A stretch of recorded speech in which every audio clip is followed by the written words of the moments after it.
السلام عليكم ورحمة الله وبركاته. الحمد لله نحمده ونستعينه ونستغفره ونؤمن به ونتوكل عليه ونعوذ بالله من شرور أنفسنا ومن سيئات أعمالنا. من يهده الله فلا مضل له ومن يضلله فلا هادي له. ونشهد أن لا إله إلا الله وحده لا شريك له ولا مثيل له ولا مثال له ولا شبيه له ولا نظير له ولا أول له ولا آخر له ولا قبل له ولا بعد له ولا ضد له ولا ند له ولا حد له ولا كفو له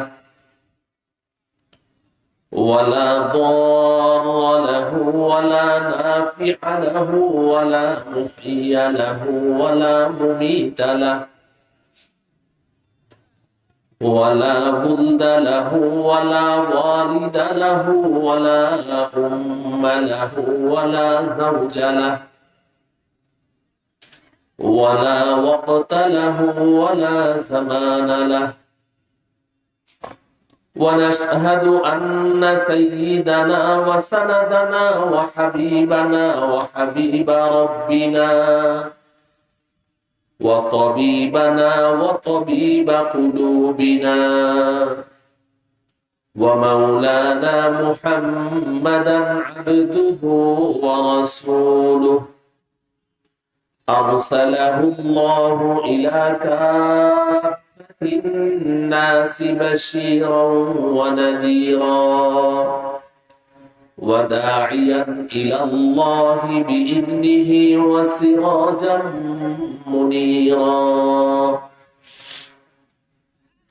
أما بعد فقد قال الله تعالى في كلامه المجيد والفرقان الحميد: أعوذ بالله من الشيطان الرجيم. بسم الله الرحمن الرحيم. واعتصموا بحبل الله جميعا ولا تفرقوا. وقال تعالى: قلنا اهبطوا منها جميعا. وقال رسول الله صلى الله عليه وسلم: الإيمان 70 شعبة والحياء شعبة من الإيمان.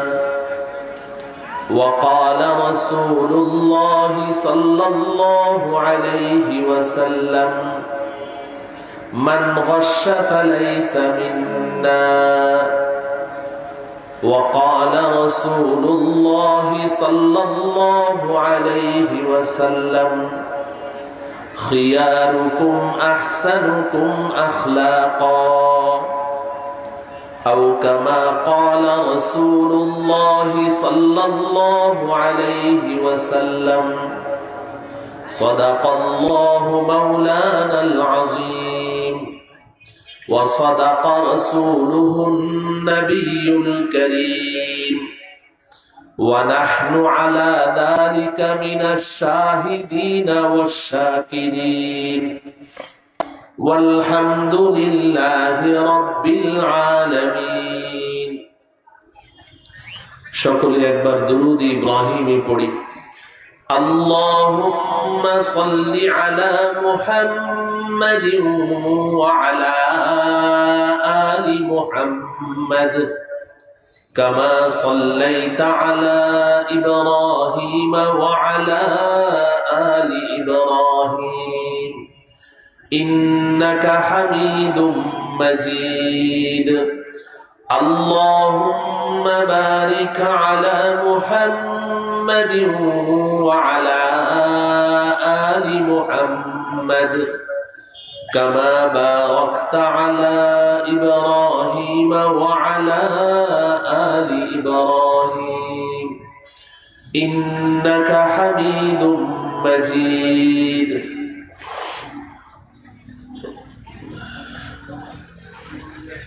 শ্রদ্ধেয় সভাপতি হযরত উলামায়ে কেরাম, আইম্মায়ে মাসাজিদ, খুতাবায়ে ইজম, আমার প্রাণাধিক প্রিয় লাখতে জিগার আজিজ তালেবানে উলুমে নবুয়ত, সামনে উপবিষ্ট আমার অত্যন্ত শ্রদ্ধাভাজন দীনদার, পরহেজগার, আল্লাহ প্রেমিক, রসুল প্রেমিক, উলামা প্রেমিক, ধর্মপ্রাণ ভাই ও বন্ধুগণ,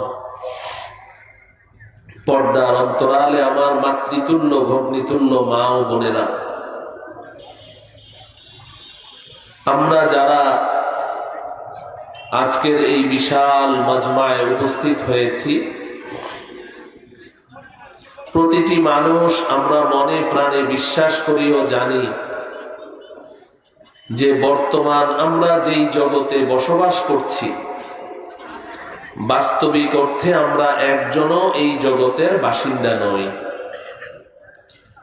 আমাদের আসল বাড়ি, আমাদের আসল ঠিকানা এই দুনিয়ার জগৎ নয়। কারণ কিছুদিন আগেও তো আমরা এই জগতে ছিলাম না, আবার কিছুদিন পরেও তো আমরা এই জগতে থাকবো না।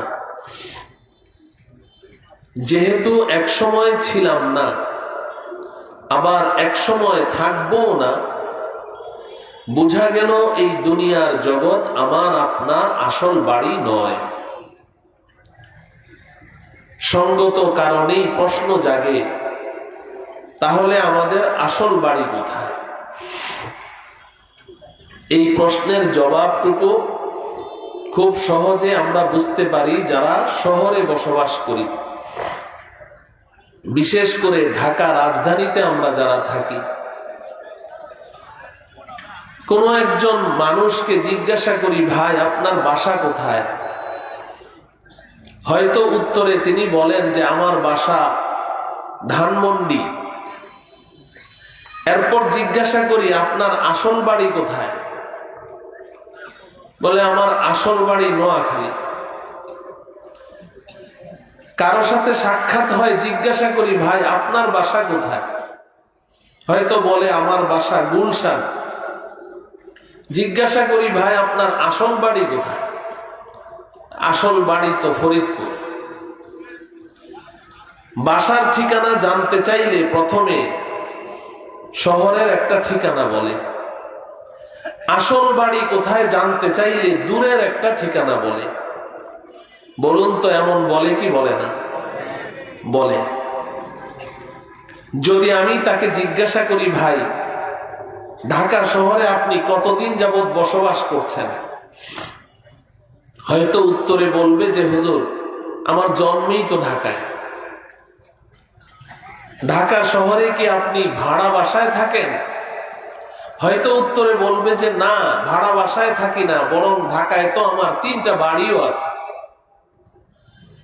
তো আপনি তখন তাকে পাল্টা প্রশ্ন করেন যে আপনার জন্ম ঢাকায়, ঢাকায় আপনি 1টা নয় 2টা নয় 3টা বাড়ি করেছেন, জীবনটা পার করে দিলেন ঢাকায়, কিন্তু তারপরেও ঢাকাকে আসল বাড়ি বলছেন না, ফরিদপুরকে আসল বাড়ি বলছেন। রহস্য কি, ঘটনা কি?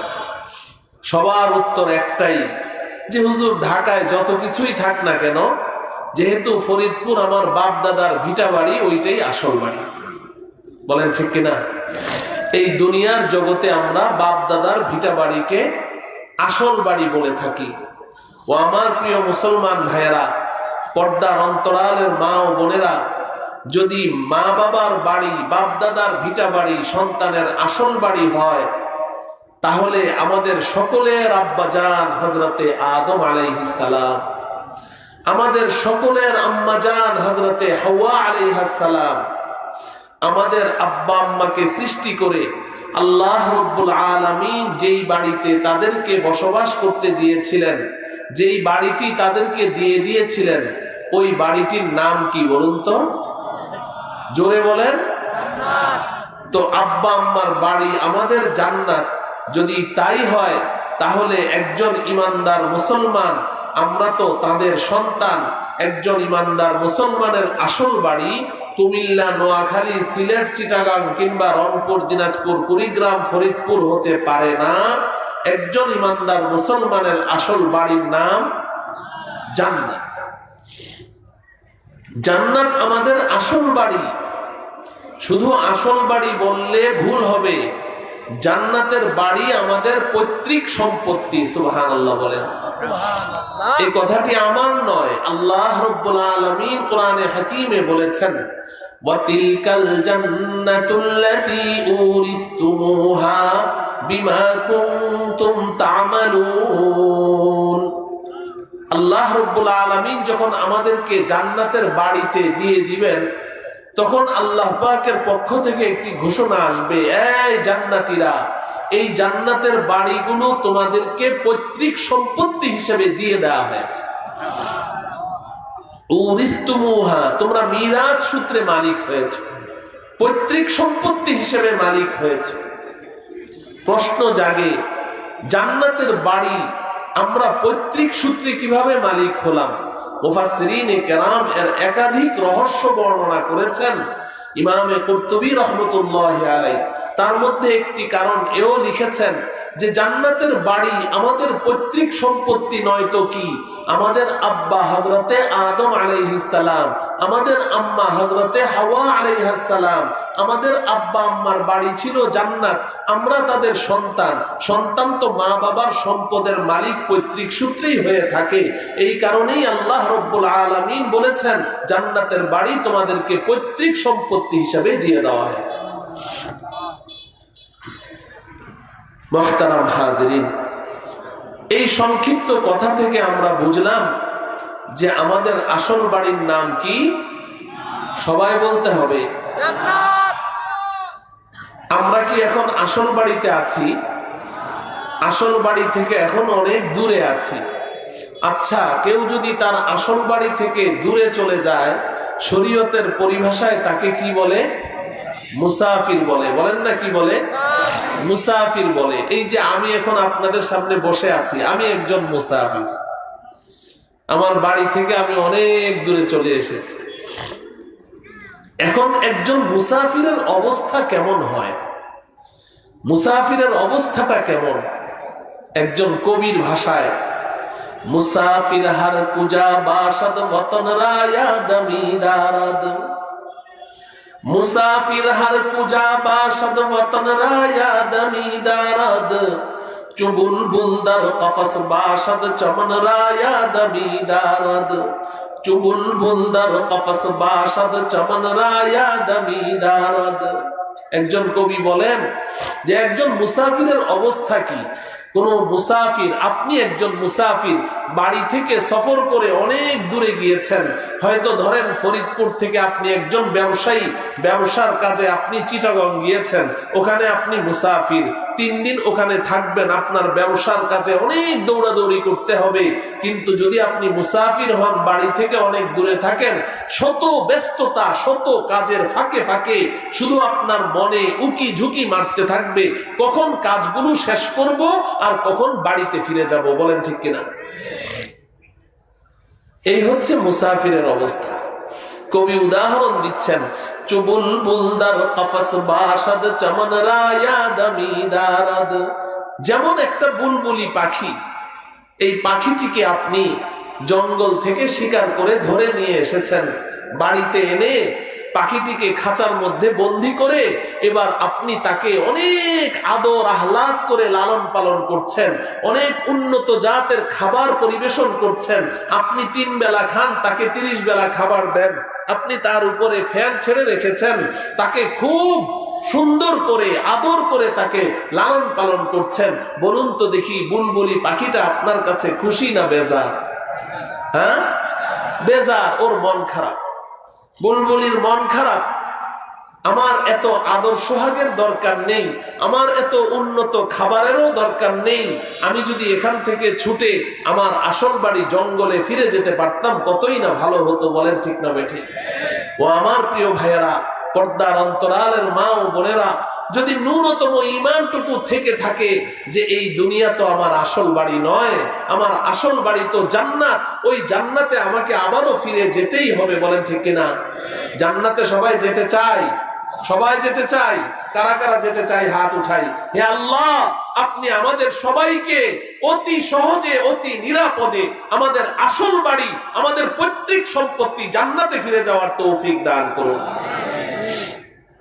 জান্নাত যদি আমার আসল বাড়ি হয়ে থাকে, এই দুনিয়া যদি আমার আসল বাড়ি না হয়ে থাকে, তাহলে তো আমি এই দুনিয়াতে এসে যতই আরাম আয়েশের সাথে জিন্দেগি যাপন করি না কেন, বাড়ি গাড়ি টাকা পয়সা অর্থ করি, আমার ক্ষমতা যত কিছুই থাক না কেন, যদি আমার ঈমান থাকে যে আমার আসল বাড়ি তো জান্নাত, দুনিয়া আমার আসল বাড়ি নয়, তাহলে তো ক্ষণে ক্ষণে আমার অন্তরে এই উকি মারতে হবে যে কখন আমার এই দুনিয়ার খাঁচা আমি ভাঙবো, কখন এই দুনিয়া থেকে বের হব, কখন আমি আমার আসল বাড়ি জান্নাতে ফিরে যাব। মুহতারাম হাজরিন, যেহেতু জান্নাত আমাদের আসল বাড়ি, দুনিয়া আসল বাড়ি নয়, জান্নাতে আমরা ছিলাম, জান্নাত থেকে আব্বা আম্মাকে আল্লাহ পাক বের করে দিয়েছেন, কিন্তু চিরদিনের জন্য নয়, কিছুদিনের জন্য আবারও আমাকে আপনাকে সেই আমাদের আসল বাড়ি জান্নাতেই ফিরে যেতে হবে। অতএব আমি আজকে আপনাদের সম্মুখে আমাদের এই আসল বাড়িতে কিভাবে আমরা অতি নিরাপদে যেতে পারি, কোনো ধরনের বাধা বিপত্তির সম্মুখীন না হয়ে অতি নিরাপদে আমরা কিভাবে আমাদের বাড়ি পর্যন্ত পৌঁছতে পারি, এই সম্পর্কে দু চারটি কথা আপনাদের সম্মুখে আমি নিবেদন করার ইচ্ছা করেছি। আল্লাহ রাব্বুল আলামিন আমাকে তিলাওয়াতকৃত আয়াত ও আহাদিসকে সামনে রেখে আল্লাহ পাক কিছু হক কথা, জরুরি কথা ইখলাসপূর্ণ ভাবে আপনাদের সম্মুখে পেশ করার তৌফিক দান করুন। আমাদের সকলকে এই কথাগুলো আমলের উদ্দেশ্যে এবং অন্যের কাছে পৌঁছিয়ে দেওয়ার উদ্দেশ্যে গভীর মনোযোগ সহকারে শোনার তৌফিক দান করুন।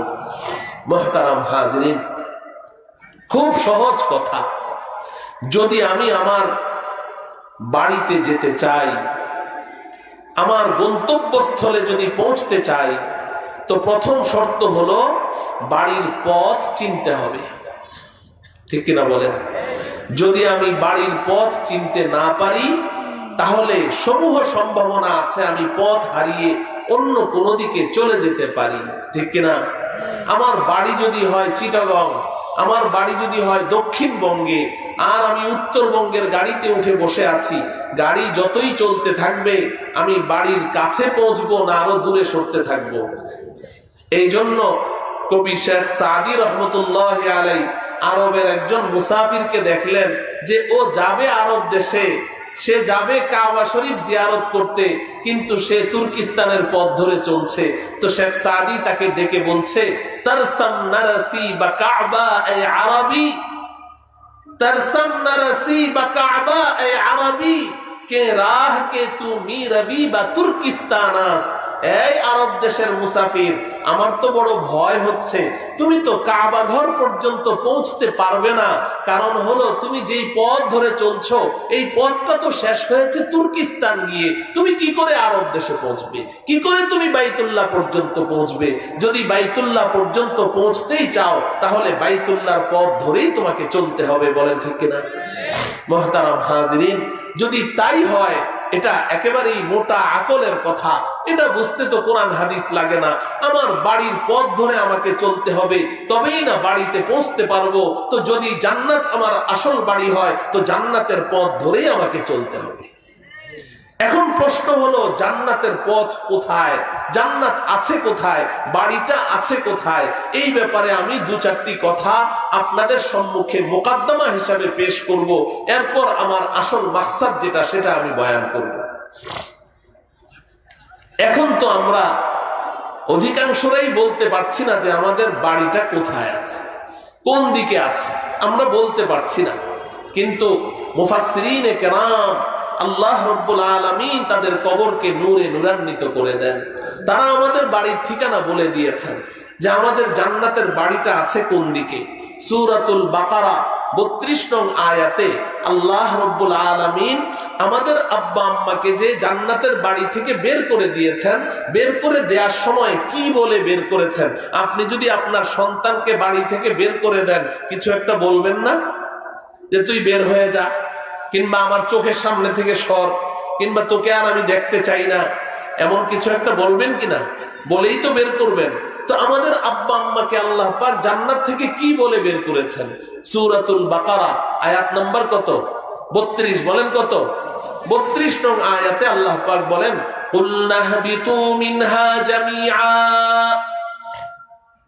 আল্লাহ পাক বলেন যে আমি বললাম আদম হাওয়া তোমরা আমার জান্নাত থেকে নেমে যাও, জান্নাত থেকে নেমে যাও, জান্নাত থেকে বের হয়ে যাও। এ কথা আল্লাহ বলেননি, নেমে যাও বলেছেন। নেমে যাও এই শব্দটা মনে রাখেন, কারণ বের হওয়ার আরবি হলো খারাজা ইয়াখরুজু, খুরুজান মানে বের হওয়া। আল্লাহ পাক কিন্তু বলেননি কুল নাখরুজু মিনহা জামিআ, যে আদম হাওয়া তোমরা আমার জান্নাত থেকে বের হয়ে যাও, এটা আল্লাহ বলেননি।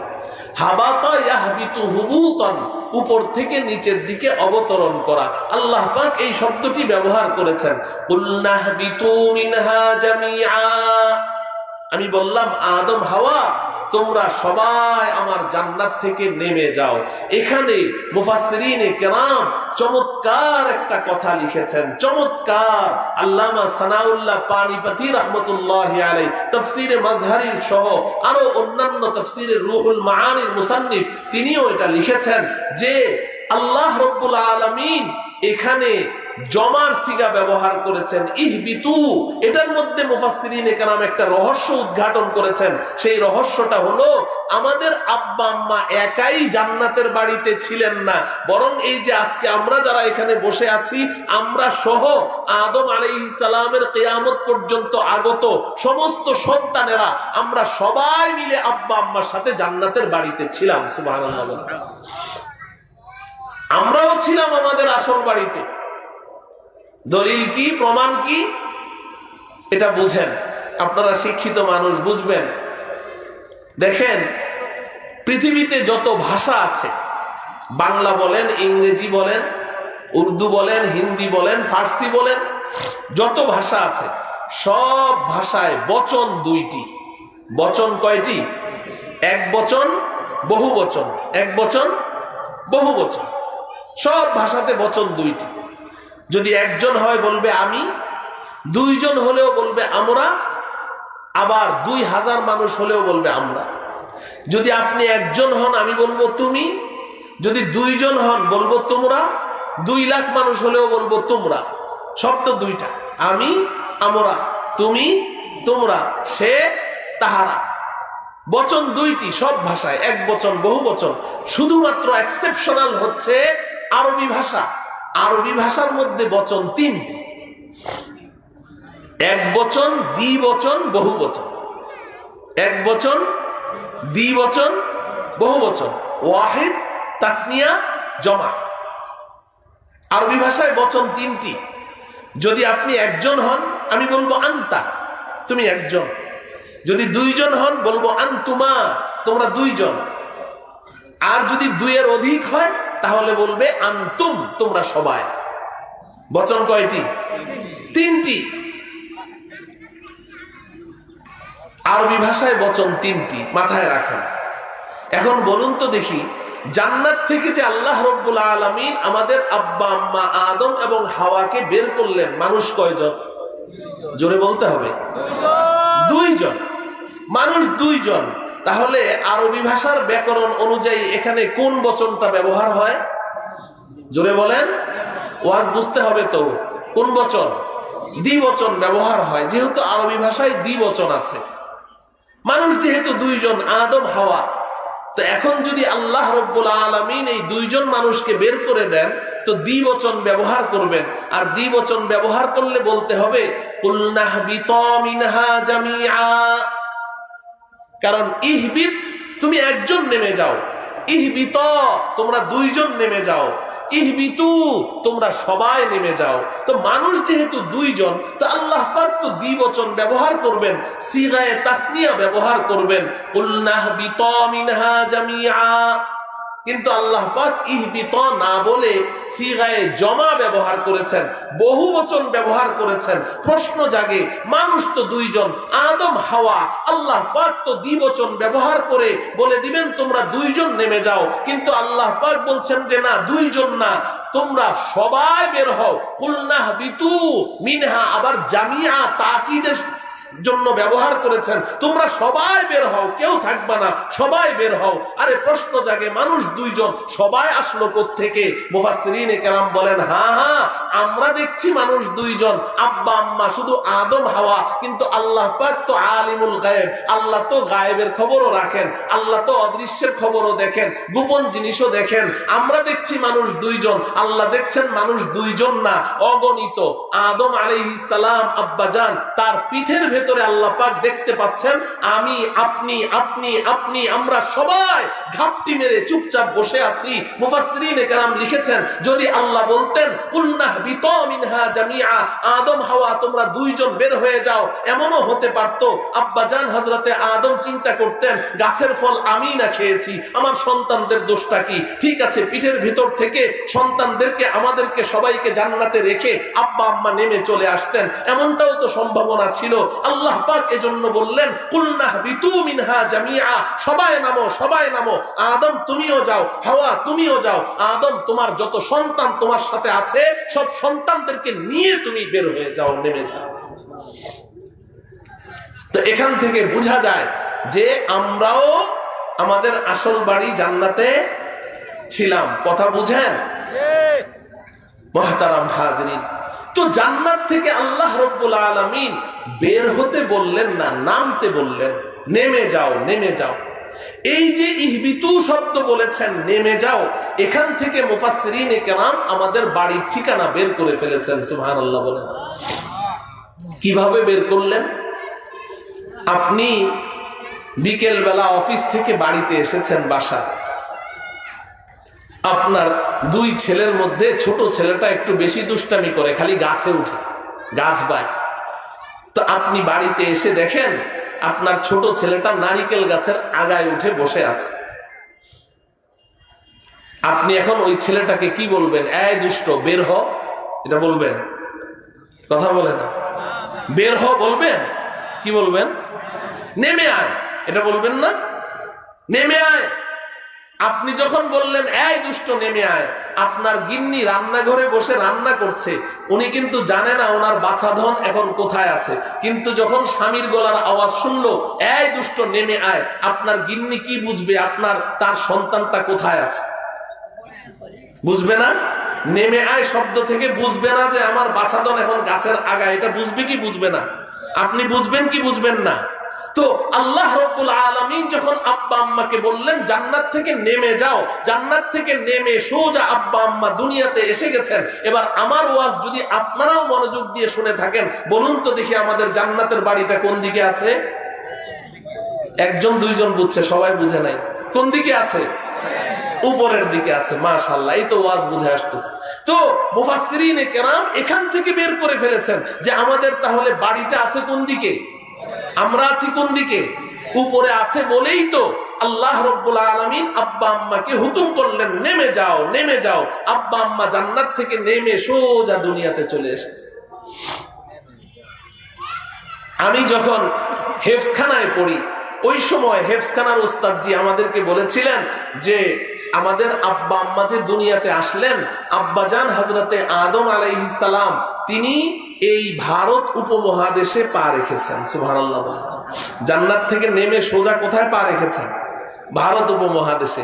আর আম্মাজান হযরতে হাওয়া আলাইহিস সালাম তিনি আরব দেশে পা রেখেছেন। আব্বাজান এসেছেন ভারত উপমহাদেশে, আর আম্মাজান পা রেখেছেন কোথায় বলেন না? আরব দেশ। এরপরে যখন কিতাবখানায় পড়ি, তো আল্লামা ইকবাল, মহাকবি আল্লামা ইকবাল, ওনার একটা রিসালার মধ্যে একটা শেরের মধ্যে পেলাম, আল্লামা ইকবাল দাবি করেছেন যে আব্বাজান হযরতে আদম আলাইহিস সালাম এই যে উপমহাদেশে পা রাখলেন, কোন জায়গায়, ভারতে, বাংলাদেশে, পাকিস্তানে না বার্মায়, কোথায়? উনি দাবি করেছেন শ্রীলঙ্কায়। কোথায়? আব্বাজান সর্বপ্রথম পা রেখেছেন শ্রীলঙ্কায়।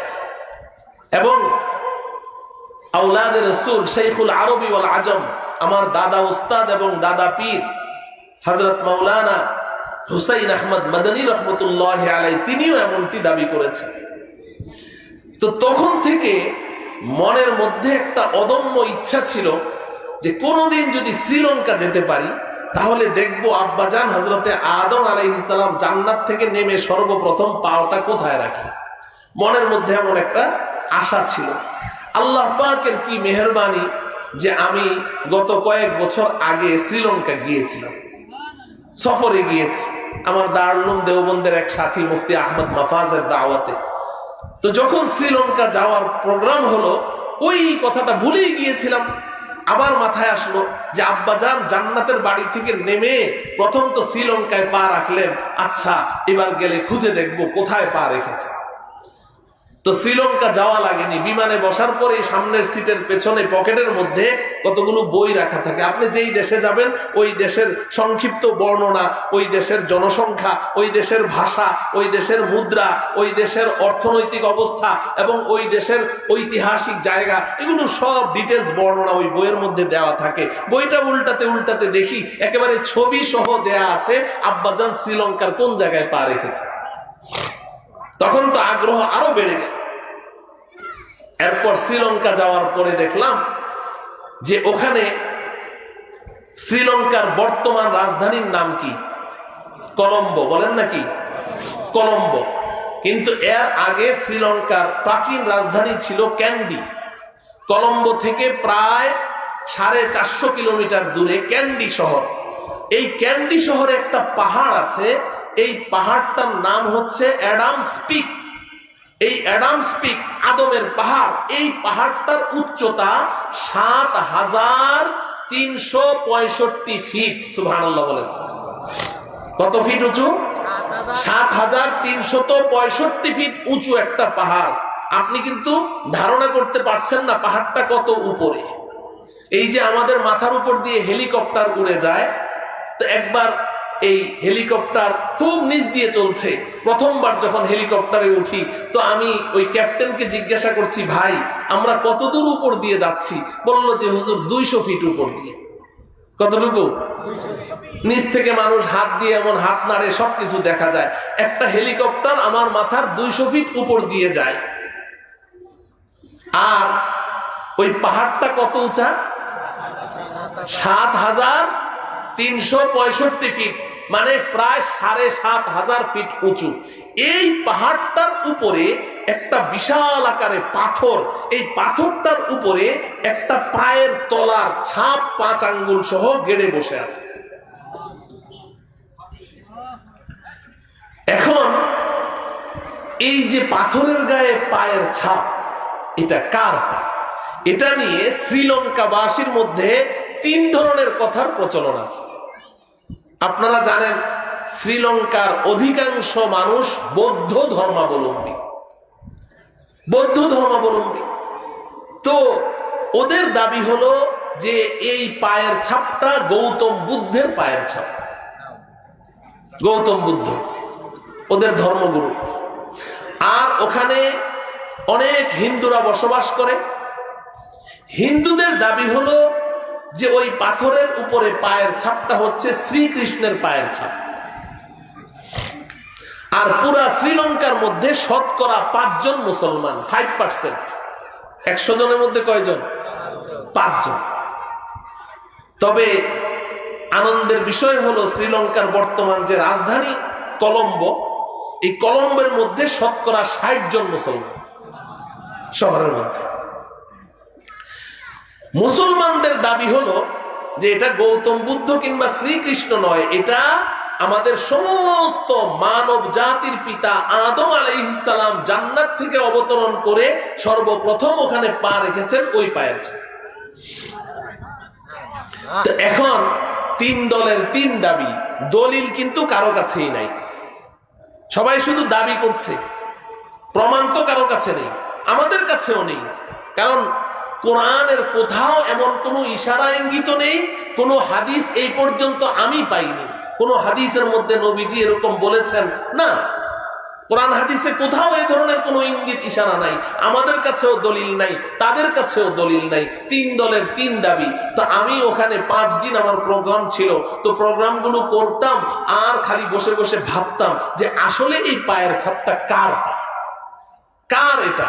মনে মনে আল্লাহ পাকের কাছে সাহায্য চাইতাম, রব্বুল আলামিন যদি আপনার পক্ষ থেকে কোনো ইশারা ইঙ্গিত আসতো তাহলে তো আরো ভালো হতো, দিলটা একটু সাফ হতো যে আসলে এটা কার পায়ের ছাপ।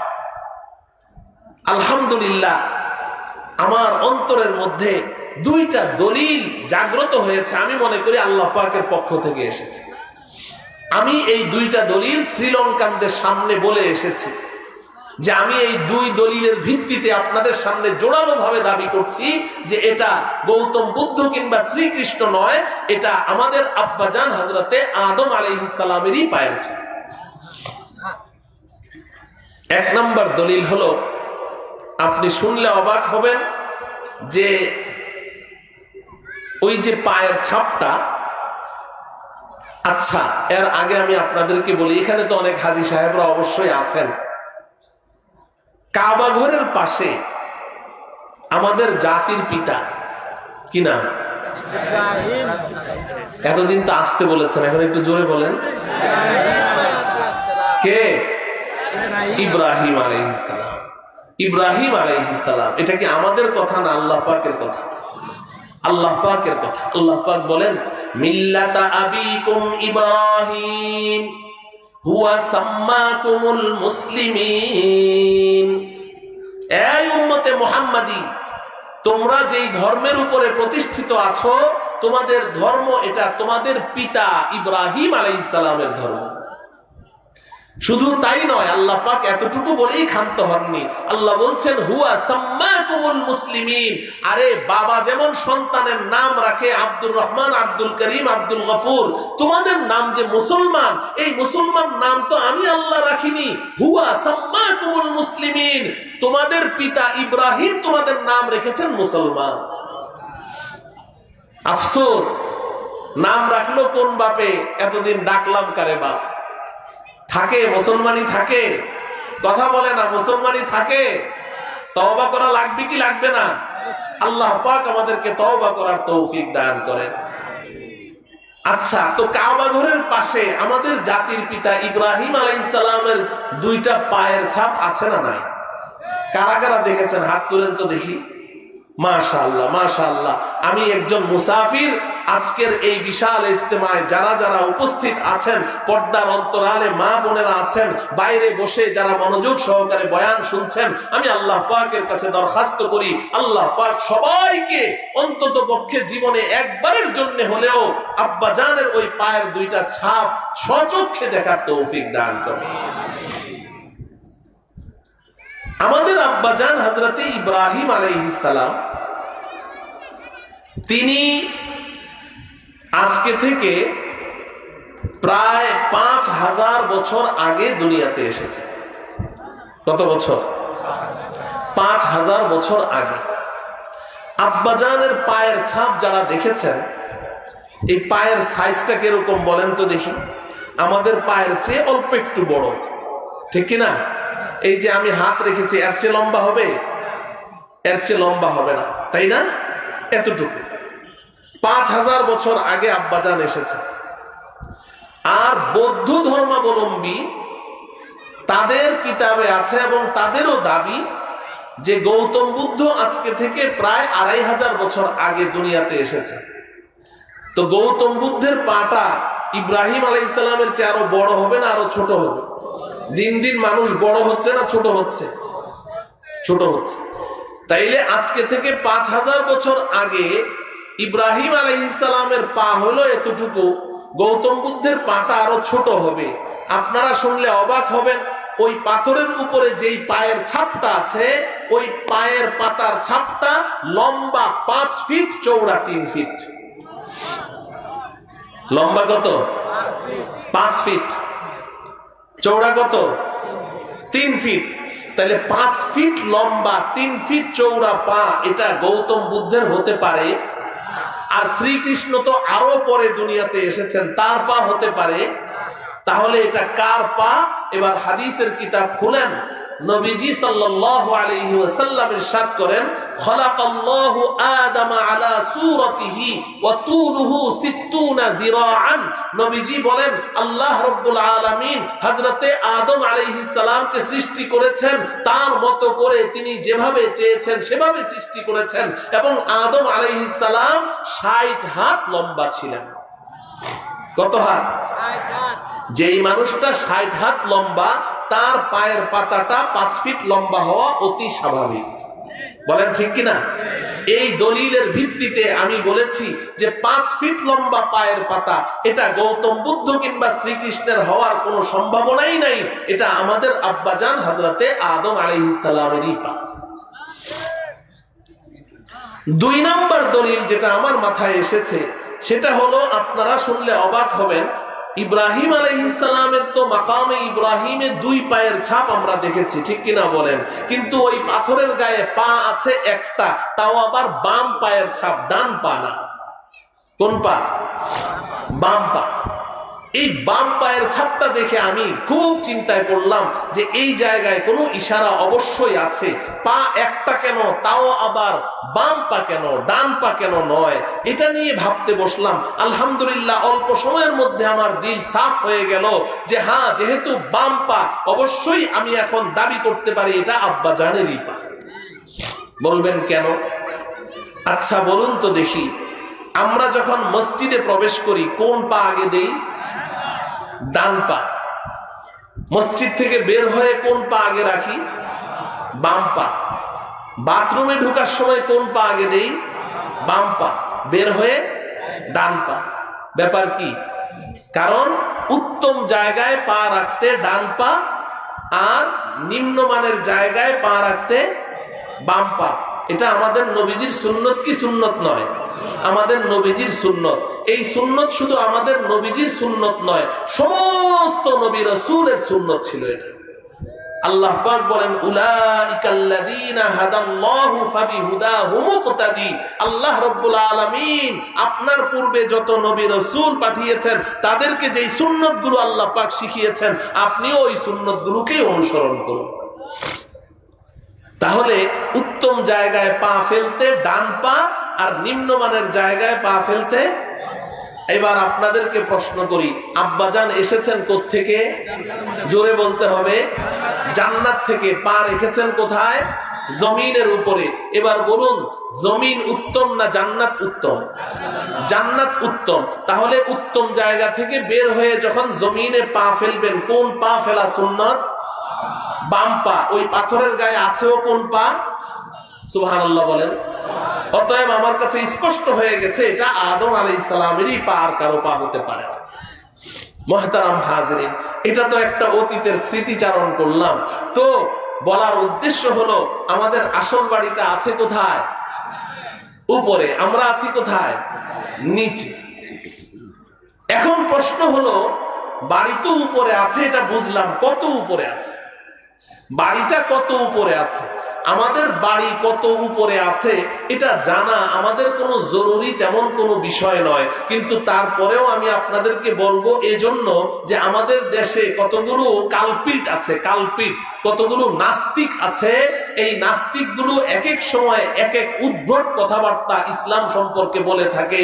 এই নাস্তিকগুলো বলছে জান্নাত বলতে আসলে কিচ্ছু নাই,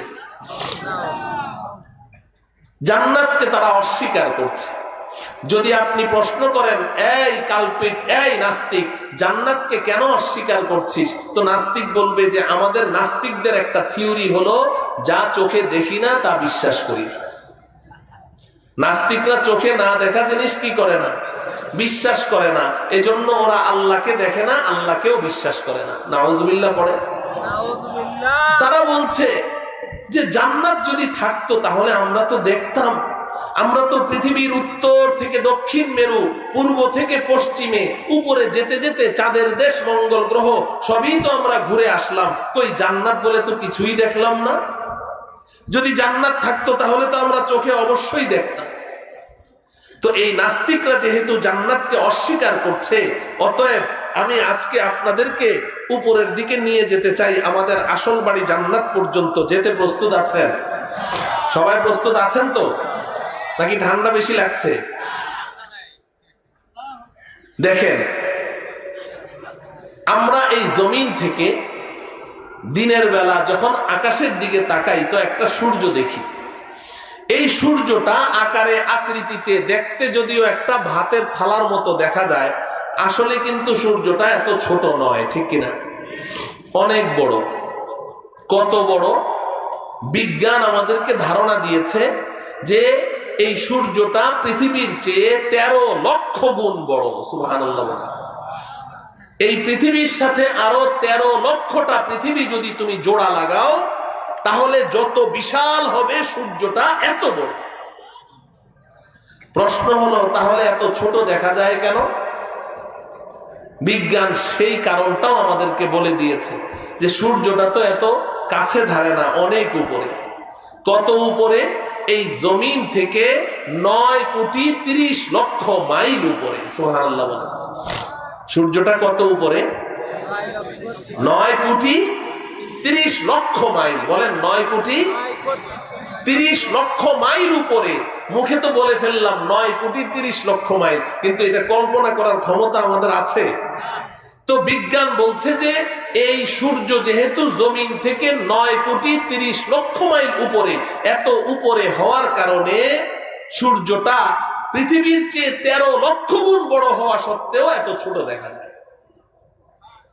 ঠিক আছে, এই 9,30,00,000 মাইল উপরে আপনি সূর্যের দেশে গেলেন, আসল বাড়ি জান্নাতের কোনো খোঁজ খবর পাওয়া গেল? আছে? তাহলে আরো উপরে যেতে হবে।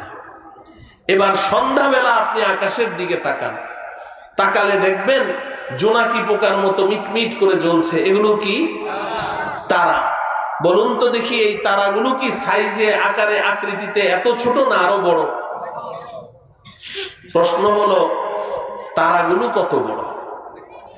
এক একটা তারা কত বড়? বিজ্ঞান এখানে তাদের হাতিয়ার ফেলে দিয়েছে যে আমরা সূর্য সম্পর্কে তো ধারণা দিতে পেরেছি যে পৃথিবীর চেয়ে 13 লক্ষ গুণ বড়, কিন্তু আকাশের এক একটা তারা যে কত বড় এটা আমরা বলতে পারবো না। তবে বিজ্ঞান আন্দাজ করছে যে আকাশের এক একটা তারা পৃথিবীর চেয়ে নয়, আকাশের এক একটা তারা সূর্যের চেয়েও লক্ষ কোটি গুণে বড়। ও আমার প্রিয় ভাই ও বন্ধুগণ, শুধু আল্লাহর কুদরতের কথা কল্পনা করে দেখেন। এত বিশাল এক একটা তারা, এমন তারা আকাশে কি 100-200? এত বিশাল বিশাল তারাগুলো কোথায় আছে? এত বিশাল তারাকে এই জোনাকি পোকার মতো এত ছোট কেন দেখা যায়? এবার বলেন। অনেক উপরে, তাই না? আরো উপরে। প্রশ্ন হলো, আকাশের তারাগুলো কত উপরে আছে? সূর্য তো মোটামুটি জানলাম, বিজ্ঞান বলল, বিশ্বাস করলাম। আকাশের তারাগুলো কত উপরে আছে? বিজ্ঞান বলে যে এই ধারণা আমাদের পক্ষে দেয়া সম্ভব না। তবে বিজ্ঞান বহু বছর গবেষণা করে একটা তারা আবিষ্কার করেছে। এই যে স্কুলের বিজ্ঞানের বইয়ের মধ্যে আছে, একটা তারা আবিষ্কার করেছে জমিনের একদম নিকটে, পৃথিবীর সবচেয়ে কাছে যেই তারাটা, এই তারা সম্পর্কে বিজ্ঞান বলছে তারাটার নাম দিয়েছে প্রক্সিমা সেন্টারাই। বিজ্ঞান বলে প্রক্সিমা সেন্টারাই নামের যেই তারাটা পৃথিবীর সবচেয়ে কাছে, এটা এই পৃথিবী থেকে 25 লক্ষ কোটি মাইল উপরে। কত উপরে? 25 লক্ষ কোটি মাইল উপরে হচ্ছে পৃথিবীর সবচেয়ে কাছের তারা। এবার উপরের তারাগুলো কোথায় আছে? বিজ্ঞান এ ব্যাপারে কোনো ধারণা দিতে পারেনি। তবে তাফসীরে রুহুল বায়ানের মধ্যে আছে, আল্লাহর কুদরত বুঝেন যে উপরের তারাগুলো কত উপরে আমাদেরকে একটু ধারণা দিয়েছে। এটা বোঝার জন্য আগে জানতে হবে, এই যে আমাদের স্টেজে প্যান্ডেলের নিচে লাইট জ্বলছে, এই যে আলো জ্বলছে, আমরা অনেকে টর্চ লাইট নিয়ে এসেছি। এই টর্চ লাইট যে আমরা জ্বালি, আলোটা কি জায়গায় দাঁড়িয়ে থাকে না দৌড় দেয়? কথা বলে না। আলো কি জায়গায় দাঁড়িয়ে থাকে না দৌড় দেয়? আপনি টর্চ লাইটটা অন করার সাথে সাথে আলোটাকে এখানে থাকবে না, দেখবেন যে ওই দেয়ালের গায়ে দৌড় দিল না? দৌড় দিল কি না? কত মাইল স্পিডে দৌড় দিল? আলোর গতি কত? বিজ্ঞান আমাদেরকে বলেছে যে আলো 1 সেকেন্ডে 1,86,000 মাইল দূরে চলে যেতে পারে। 1 ঘন্টায় না, 1 সেকেন্ডে। আপনি চোখের পলক মারবেন, আলোটা আপনি জ্বেলেছেন না, চোখের পলক মারবেন, 1 সেকেন্ডে আলো দৌড় দিয়ে কত দূর যাবে? 1,86,000 মাইল। মুহতারাম হাজিরিন, এবার শুনেন, তাফসীরে রুহুল বায়ানের মধ্যে আছে আল্লাহ রাব্বুল আলামিন যেই দিন আসমানের তারকাগুলোকে সৃষ্টি করেছেন, ওই দিন যেদিন সৃষ্টি করেছেন, কবে সৃষ্টি করেছেন, কত হাজার বছর আগে সৃষ্টি করেছেন, পৃথিবীর কেউ বলতে পারে না। পারে কি? তো আল্লাহ পাক যেই দিন আসমানের তারকাগুলোকে সৃষ্টি করেছেন, ওই দিন প্রত্যেকটা তারকা তাদের নিজ নিজ আলো পৃথিবীর দিকে ছেড়ে দিয়েছে। তাদের আলোগুলো পৃথিবীর দিকে দৌড় শুরু করেছে। কত মাইল স্পিডে? সেকেন্ডে 1,86,000 মাইল। ওয়াজ মুখস্থ করেন না কেন? সেকেন্ডে কত? 1,86,000 মাইল গতিতে তাদের ওই আলো পৃথিবীর দিকে দৌড় শুরু করেছে। দৌড়টা শুরু করলো কবে? যেই দিন তারকাগুলো সৃষ্টি হয়েছে। কবে সৃষ্টি হয়েছে আমরা কেউ বলতে পারি না, কত হাজার বছর আগে সৃষ্টি হয়েছে। তাফসীরে রুহুল বায়ানে লিখেছে যেই দিন তারকাগুলো সৃষ্টি হয়েছে, আলোগুলো পৃথিবীর দিকে দৌড় শুরু করেছে 1,86,000 মাইল সেকেন্ডে এই গতিতে দৌড় শুরু করেছে। আজও সেই আলো দৌড়াচ্ছে, আজও দৌড়াচ্ছে, এখনো পর্যন্ত পৃথিবীতে এসে পৌঁছতে পারে নাই। অতএব আপনি কল্পনা করে দেখুন যে তারকাগুলো কত উপরে আছে, কত উপরে আছে। আল্লাহ পাক জানেন, আমরা জানি না। কিন্তু প্রশ্ন হলো, আপনি গেলেন ওই তারকার রাজ্যে চলে গেলেন, কিন্তু আসল বাড়ি জান্নাতের কোনো খোঁজ খবর পাওয়া গেল? আছে কি? তাইলে আরো উপরে যেতে হবে। যেতে রাজি আছেন না ক্লান্ত হয়ে গেছে? আচ্ছা, এবার আসেন, এই জমিন থেকে সবার উপরে যেই তারকাটি আছে, এর উপরে আর কোনো তারকা নেই। সৌরজগৎ শেষ, এরপরে মহাশূন্য শুরু হয়ে গেছে।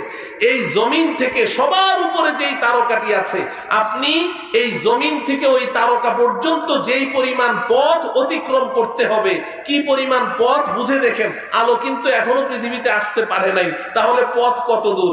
এই জমিন থেকে সবার উপরের তারকা পর্যন্ত যেই পরিমাণ পথ আপনি অতিক্রম করেছেন, সবার উপরের তারকাটা ডিঙ্গিয়ে আরো ঠিক এই সমপরিমাণ মহাশূন্য পাড়ি দিয়ে যদি আপনি উপরে যেতে পারেন, সেখানে গিয়ে আপনি পাবেন প্রথম আসমানের তলা। সুবহানাল্লাহ বলেন। সুবহানাল্লাহ। কি পাওয়া যাবে? কি পাওয়া যাবে? প্রথম আসমানের তলা পাওয়া যাবে। প্রথম আসমানের তলা পাওয়া যাবে। আসমান আছে না নাই? আছে না নাই? আছে। কয়টা? 7টা। কয়টা আসমান আছে? 7টা আছে। 7টা। কিন্তু বিজ্ঞান কি বলে জানেন? বিজ্ঞান বলে আকাশ বলতে কিচ্ছু নেই। নাউজুবিল্লাহ বলে না, সব বোবা। বিজ্ঞান কি বলে? আকাশকে অস্বীকার করে। পৃথিবীতে যত অমুসলিম বিজ্ঞানী আছে, কেউ আকাশের অস্তিত্বকে স্বীকার করে না। ওরা বলে আসমান বলতে কিচ্ছু নেই। আপনারা কি বলেন? কয়টা? 7টা আসমান আল্লাহ তৈরি করেছেন। বিজ্ঞান অস্বীকার করলো কেন? একটা কিচ্ছা মনে পড়েছে। এই এক বুড়ি, ওর দুনিয়াতে একটাই শুধু পুত্র সন্তান, আর কেউ নেই। স্বামী, বাবা, মা, ভাই, বোন, আত্মীয় স্বজন কেউ নেই, একটাই শুধু পুত্র সন্তান। ওই বুড়িটা অনেক শখ করে তার পুত্র সন্তানকে বিয়ে করিয়েছে। তো বিয়ে যে করিয়েছে, পুত্র বধূ, ছেলের বউ সর্বসাকুল্যে 1.5 হাত লম্বা। কত লম্বা? এই 1.5 হাত লম্বা মানুষকে আপনারা কি বলেন? হ্যাঁ, বাউন। পুত্র বউ হলো বাউন। বুড়ি পাকঘরে রান্না করছে চুলার মধ্যে। তো চুলার মধ্যে তরকারি চড়িয়েছে, এখন কলসি নাড়া দিয়ে দেখে পানি নাই, তরকারিতে পানি ঢালবে। তো বুড়ি তার বাউন বউকে ডেকে বলল, বৌমা এই কলসিটা নিয়ে যা, পুকুর থেকে 1 কলসি পানি নিয়ে আয়, চুলায় কিন্তু তরকারি, তাড়াতাড়ি নিয়ে আয়। তো বৌমা গেছে পানি আনতে। পানি আনতে খুব বেশি না হয় 5 মিনিট সময় লাগবে, আধা ঘন্টা পার হয়ে গেছে, বৌমা আর পানি নিয়ে আসে না। বুড়ি তো রেগে ফায়ার, চিৎকার করে বলছে, বৌমা বললে নাকি কোথায় গেলে? তরকারি পুরে কিন্তু ছাই, আজকে আর কপালে খাবার দাবার নাই, কোথায় গেলে? পানি আনতে লাগে 5 মিনিট, আধা ঘন্টা হয়ে গেল, গেলে কোথায়? তো বৌমা পাশের ঘর থেকে বলে, আম্মা আমি তো 5 মিনিটেই পানি নিয়ে এসেছি, তো পানি দাও না কেন? কয় আম্মা একটা অ্যাক্সিডেন্ট হয়ে গেছে। কি অ্যাক্সিডেন্ট হয়ে গেছে? বলে আম্মা আপনি যে বিয়ার সময় আমাকে একটা স্বর্ণের চেইন দিয়েছিলেন না? বলে হ্যাঁ দিয়েছিলাম তো, চেইনটা ছিঁড়ে কলসির মধ্যে পড়ে গেছে। কেন কলসির মধ্যে পড়েছে? বলে হ্যাঁ আমি নিজের চোখে দেখেছি কলসির মধ্যে পড়েছে। তো তাহলে এক কাজ কর, তুই কি বোকা নাকি? কলসির মুখ দিয়ে হাতটা ভরে দে, তলা থেকে চেইনটা তুলে নে, এরপরে পানিটা চেঞ্জ করে নিয়ে আয়, আর না হলে 5 মিনিট লাগবে। আধা ঘন্টা পর্যন্ত করছিসটা কি? বৌমা পাশের রুম থেকে বলে আম্মা এইমাত্র আপনি যে বুদ্ধিটা শিখাইলেন না, আমি আধা ঘন্টা যাবত ওই কাজেই ব্যস্ত আছি, আমি তো হাত ভরেই রেখেছি, কিন্তু আম্মা বড় আশ্চর্যের ব্যাপার, আপনার এই কলসির তো কোনো তলা নাই। বুড়ি পাকঘর থেকে চিৎকার দিয়ে বলে, বৌমা আমার কলসির তলা তো তলার জায়গায় ঠিকই আছে, তুই যে বাউন এই কারণে তোর হাত খাটো, তলা পর্যন্ত হাত যায় না। বলেন ঠিক না বেঠিক? মুহতারাম হাজরিন, আল্লাহ রাব্বুল আলামিন বলেছেন আমি একটা দুইটা না 7-7টা আসমান আমি সৃষ্টি করে রেখেছি। আমরা আল্লাহর কথায় বিশ্বাসী, আসমান তো আসমানের জায়গায় আছে, কিন্তু বিজ্ঞান তো বাউন বিজ্ঞান, ওদের হাত খাটো, আসমান পর্যন্ত পৌঁছতে পারে নাই। এই কারণে আসমানের অস্তিত্বকে কি করছে? অস্বীকার করছে। ও আমার প্রিয় ভাই, বিজ্ঞান মানেই হচ্ছে ধোঁকা। আজকে এক থিওরি, কালকে আরেক থিওরি, পরশুদিন আরেক থিওরি। বিজ্ঞান মানেই ধোঁকা। এই বিশ্বের শ্রেষ্ঠ একজন মুসলিম বিজ্ঞানী মহাকবি আল্লামা ইকবাল, নাম শুনেছেন? মহাকবি আল্লামা ইকবালের নাম শুনেছেন? উনি একজন শ্রেষ্ঠ বিজ্ঞানী ছিলেন, অমুসলিমরাও তাকে বিজ্ঞানী বলে স্বীকার করে। শ্রেষ্ঠ দার্শনিক ছিলেন, সারাটা জীবন বিজ্ঞানের পেছনে দৌড়িয়েছেন, সারাটা জীবন বিজ্ঞানের পেছনে দৌড়িয়েছেন। কিন্তু দৌড়ানোর পরে তিনি দেখলেন বিজ্ঞান মানেই হচ্ছে একটা ধোঁকা, একটা মরিচিকা। সকালে এক থিওরি দেয়, বিকালে আরেক থিওরি দেয়, পরের দিন সকালে বলে আগের দুইটা ভুল, আবার এখন নতুন থিওরি দেয়। এক সময় বিজ্ঞান খুব জোরে সোরে ঘোষণা দিয়েছে যে সূর্য ঘুরে, পৃথিবী ঘুরে না। আমরা অনেক গবেষণা করে আবিষ্কার করেছি সূর্য তার আপন কক্ষপথে ঘুরছে, পৃথিবী ঘুরছে না। এরপরে আরেক দল বিজ্ঞানী কিছুদিন পরে আসলো, এসে বলে যে না, আগের বিজ্ঞানীদের থিওরি ভুল, পৃথিবী ঘুরে, সূর্য ঘুরে না। এরপরে আবার আরেক দল বিজ্ঞানী বর্তমান সময়ে বসবাস করছে, বর্তমান সময়ের সব বিজ্ঞানীরা বলে আগের দোনো দল বিজ্ঞানীদের থিওরি ভুল। বলে তাইলে সঠিকটা কি? কয় যে দোনোটাই ঘুরে। এখন বিজ্ঞান কি বলে? ছাত্ররা বলো না কেন, বিজ্ঞান কি বলে? সূর্যও ঘুরে, পৃথিবীও ঘুরে। আর আপনার কোরআনে কারিমেও আল্লাহ পাক এটাই বলেছেন, ওয়াকুল্লুন ফি ফালাকিন ইয়াসবাহুন, সূর্যও ঘুরে, পৃথিবীও ঘুরে। এই 3 বার ধাক্কা খেয়ে তৃতীয়বারে এই সহি পথে এসেছে। কিন্তু আমার তো ভয় হয় কিছুদিন যদি আমরা বেঁচে থাকি, আরেক দল বিজ্ঞানী আসবে, এসে বলবে যে আগের 3 দল বিজ্ঞানীদের থিওরি ভুল। আপনি জিজ্ঞাসা করবেন যে ও বিজ্ঞানী ভাইয়েরা তাহলে সঠিকটা কি? বলবে যে একটাও ঘুরে না। বিজ্ঞান মানেই ধোঁকা। তো মহাকবি আল্লামা ইকবাল রহমতুল্লাহি আলাইহি সারাটা জীবন বিজ্ঞানের পেছনে ঘুরেছেন। এরপরে শেষ জীবনে এসে উনি বলছেন, কোই कहता है नहीं है, कोई कहता है कि है, या खबर है या नहीं है तेरी दुनिया का वजूद, अब जुनू से काम लूंगा मेरा है तहकीक में, अक्ल के पीछे बहुत ही वक्त जाया कर चुका, अक्ल के पीछे बहुत ही वक्त जाया कर चुका। আল্লামা ইকবাল বলেন, ও রব্বুল আলামিন, আমি সারাটা জীবন বিজ্ঞানের পিছনে দৌড়ালাম।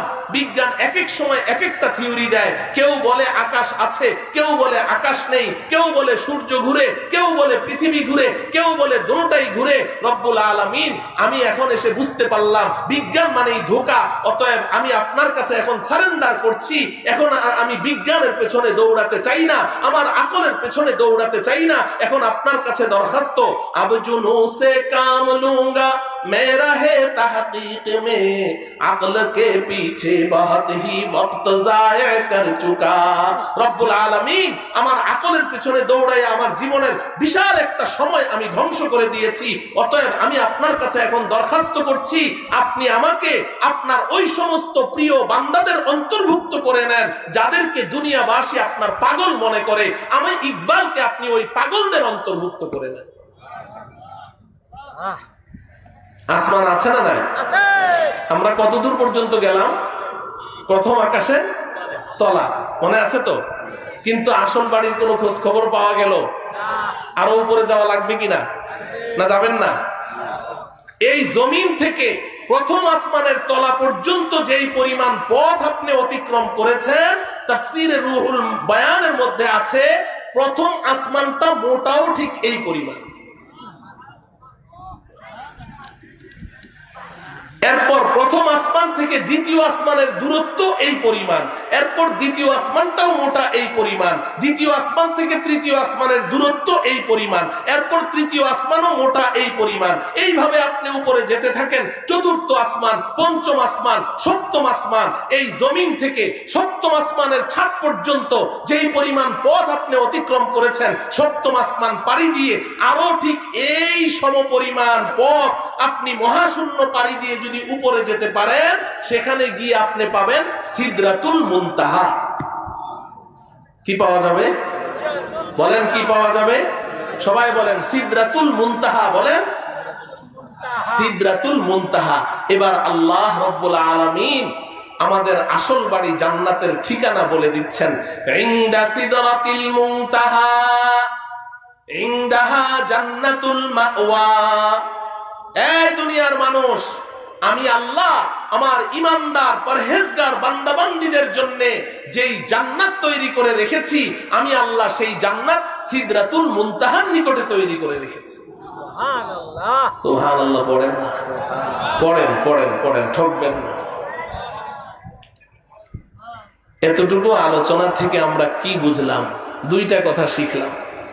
এক নম্বর হলো আমাদের আসল বাড়ি জান্নাত আছে কোন দিকে? কোন দিকে?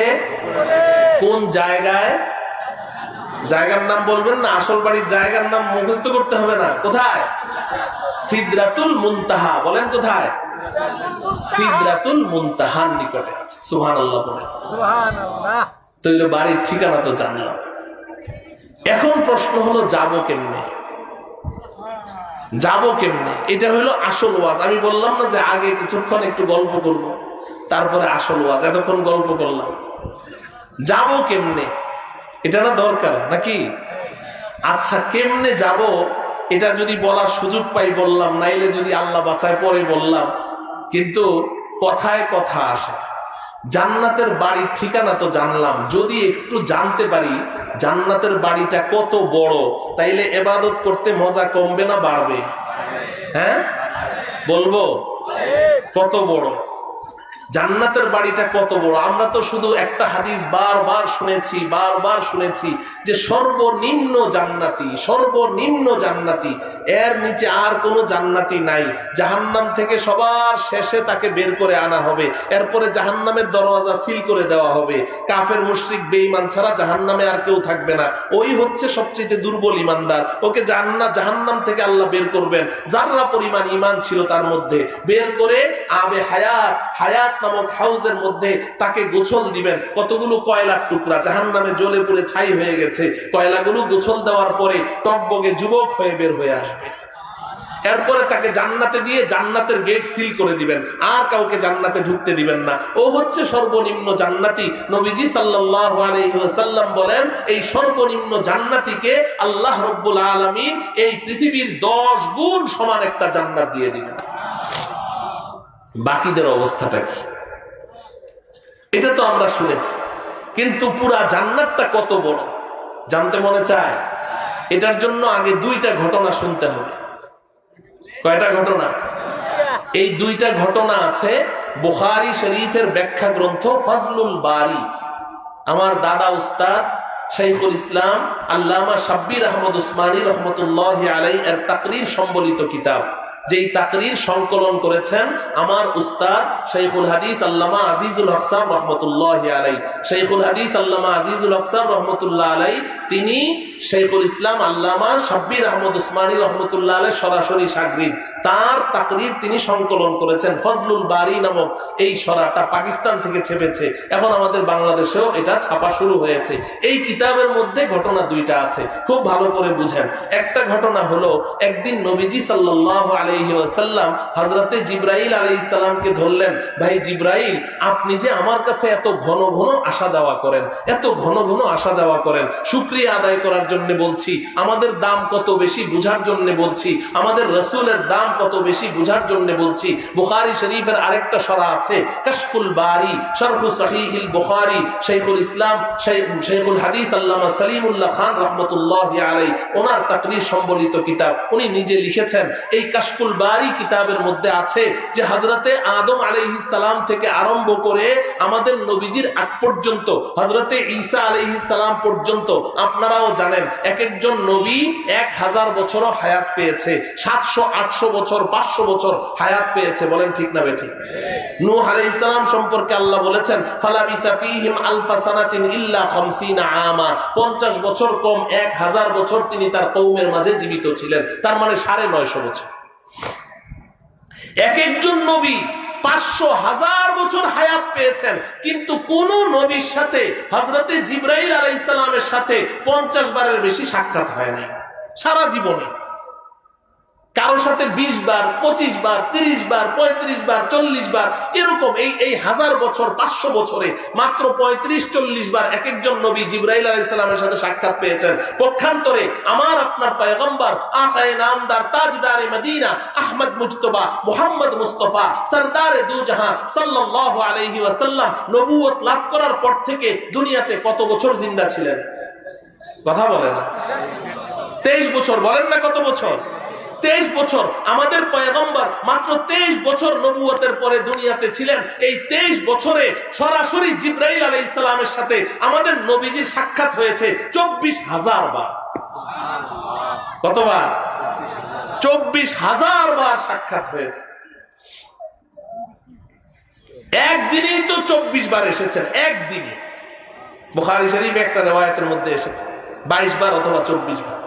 তো একদিন নবীজি সাল্লাল্লাহু আলাইহি সাল্লাম হযরতে জিবরিল আলাইহিস সালামকে ধরলেন, ভাই জিবরাইল, আপনি যে এত ঘন ঘন আমার কাছে যাতায়াত করেন, চোখের পলকে চলে যান আবার আসেন, আমার জানতে মনে চায় আপনার চলার গতি কত?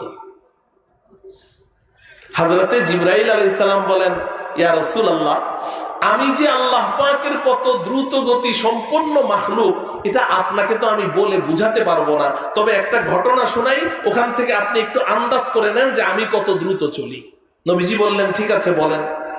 হযরতে জিবরাইল আলাইহিস সালাম বললেন, ইয়া রাসূলুল্লাহ, আপনি তো জানেন যে আল্লাহ পাকের একজন প্রিয় পয়গম্বর হযরতে ইউসুফ আলাইহিস সালামকে তার ভাইয়েরা দুশমনি করে কুয়ার মধ্যে ছেড়ে দিয়েছিল। নবীজি বললেন যে হ্যাঁ, এটা তো আমি আপনার মাধ্যমেই পেয়েছি, সূরা ইউসুফের মধ্যে আছে। হযরতে জিবরাইল বলেন, ইয়া রাসূলুল্লাহ, ইউসুফকে তার ভাইয়েরা কুয়ার মধ্যে ছেড়ে দিয়েছে। আচ্ছা বলেন তো দেখি, একটা বাচ্চাকে যদি আপনি কুয়ার মধ্যে ছেড়ে দেন, এরপরে ওই বাচ্চাটা কুয়ার পানি পর্যন্ত পৌঁছতে কয়দিন সময় লাগবে? হ্যাঁ, 1-2 সেকেন্ডের বেশি লাগবে? হযরতে জিবরাইল বলেন, ইয়া রাসূলুল্লাহ, ইউসুফকে তার ভাইয়েরা কুয়ার মধ্যে ছেড়ে দিয়েছে না ছেড়ে দিবে? ছেড়ে দিয়েছে। তখনও আমি কোনো একটা কাজে সিদরাতুল মুনতাহায় ছিলাম। কোথায়? মনে আছে সিদরাতুল মুনতাহা কোথায়? তো হযরতে জিবরাইল বলেন যে ইউসুফকে ছেড়ে দিয়েছে, তখনও আমি সিদরাতুল মুনতাহায়। ছেড়ে দেওয়ার পরে আল্লাহ রাব্বুল আলামিন আমাকে বললেন, জিবরাইল, আমার বন্ধু ইউসুফকে তার ভাইয়েরা দুশমনি করে কুয়ার মধ্যে ফেলে দিয়েছে। আমি আল্লাহ চাই আমার বন্ধু ইউসুফের পা যেন কুয়ার পানিতে টাচ না করে। ইয়া রাসূলুল্লাহ, আমি ছিলাম সিদরাতুল মুনতাহায়। ছেড়ে দেওয়ার পরে আমি আল্লাহর নির্দেশ পেয়ে সিদরাতুল মুনতাহা থেকে এসে আমি আমার একটা ডানা ইউসুফের পায়ের নিচে বিছিয়ে ধরলাম। তখনও পর্যন্ত ইউসুফের পা পানিতে টাচ করতে পারে নাই। কল্পনা করে দেখুন যে আমি জিবরাইল কত দ্রুত চলতে পারি। নবীজি সাল্লাল্লাহু আলাইহি ওয়াসাল্লাম বললেন, হ্যাঁ বুঝলাম। এই একটা ঘটনা মাথায় রাখেন।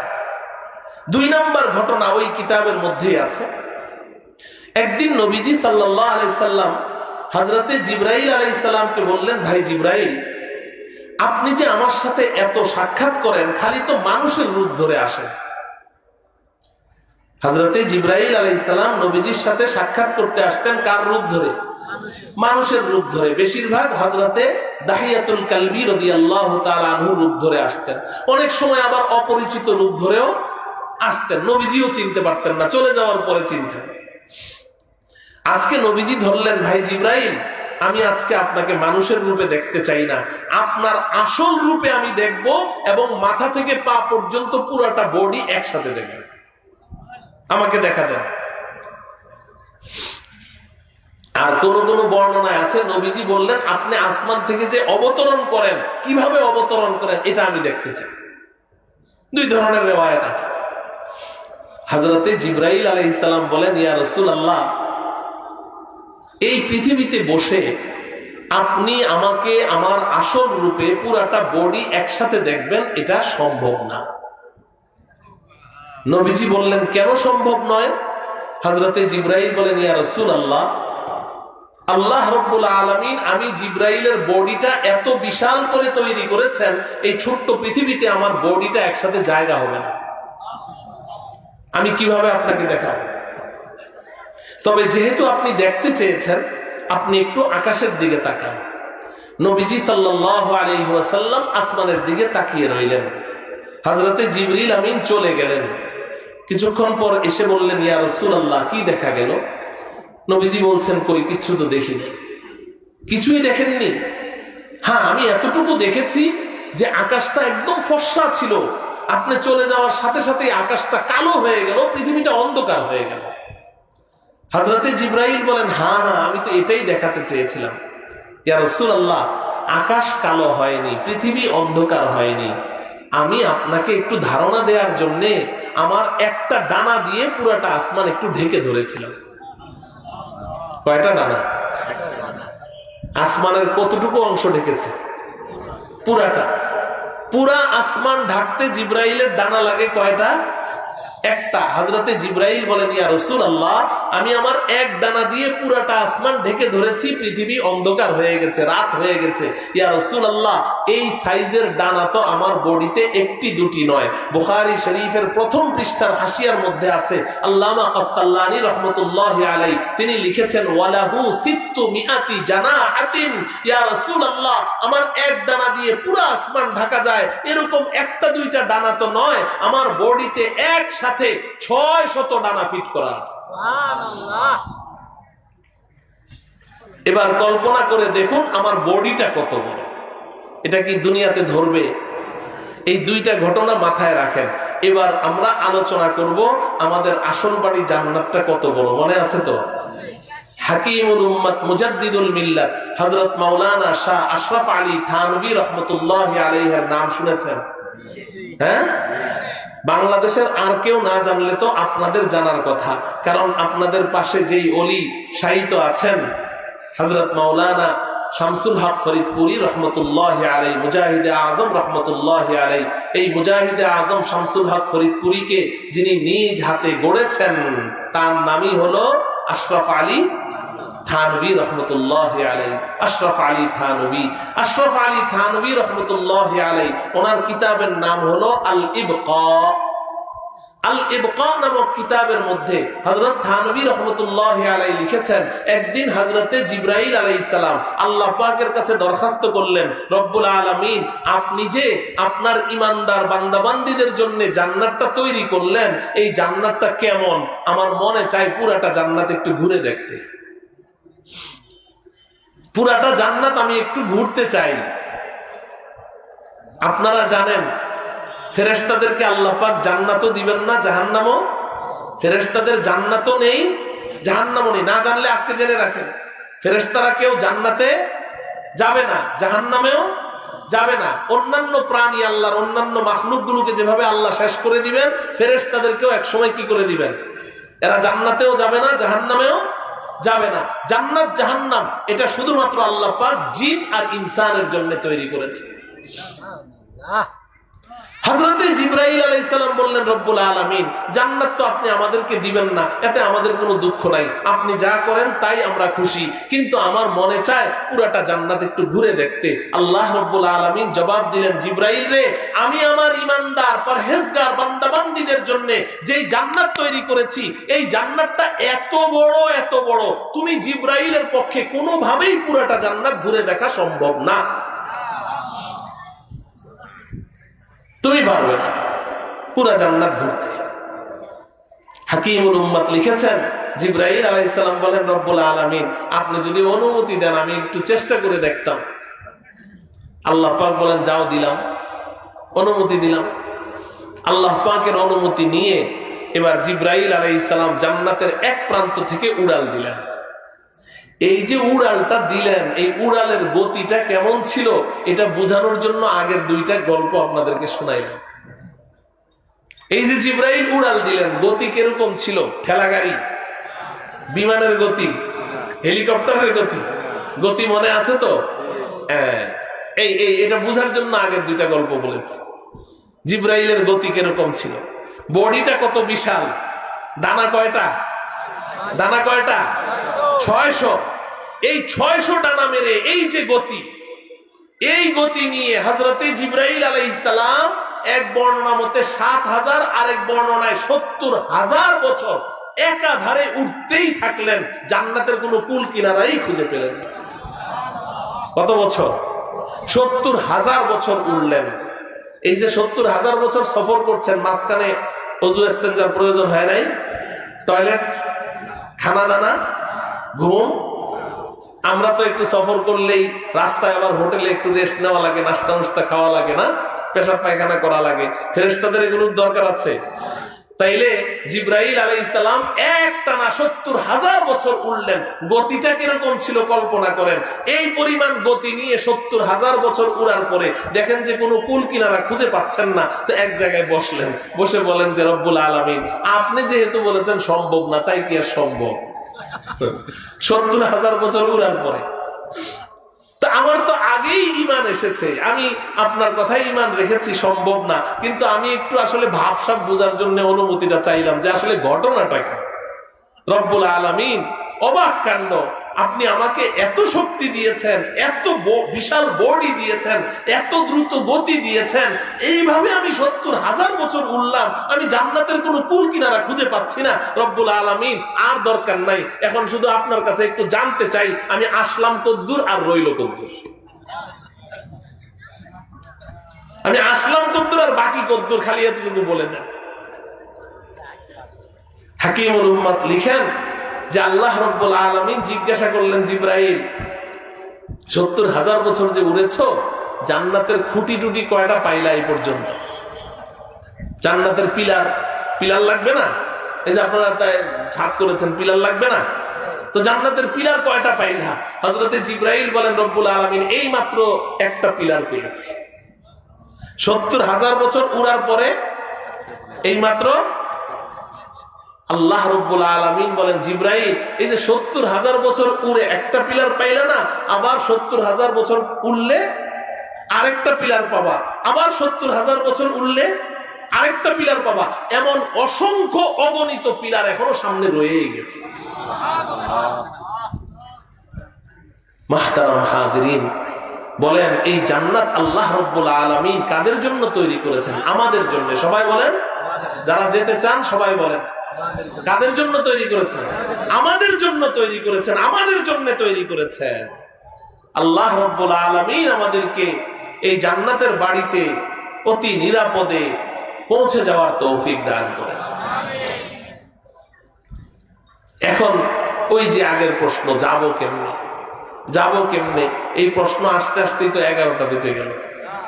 এখন আপনাদের তো এখানে আরো অনেক আমল আছে, তাহাজ্জুদের আমল আছে, লম্বা চওড়া কথা তো বলা যাবে না, সংক্ষেপে আমি একটু ইশারা করে যাই, এরপরের আলোচনা ইনশাআল্লাহ পরে করা যাবে। এখন আসেন, যাব কেমনে? এর আগে আবারও আমি জিজ্ঞাসা করছি, জান্নাতের বাড়িটা আছে কোন দিকে? আমরা আছি কোন দিকে? তো তাইলে এখন নিচের থেকে উপরের দিকে উঠার একটা বুদ্ধি বাইর করি, তাহলে তো হয়ে যাবে।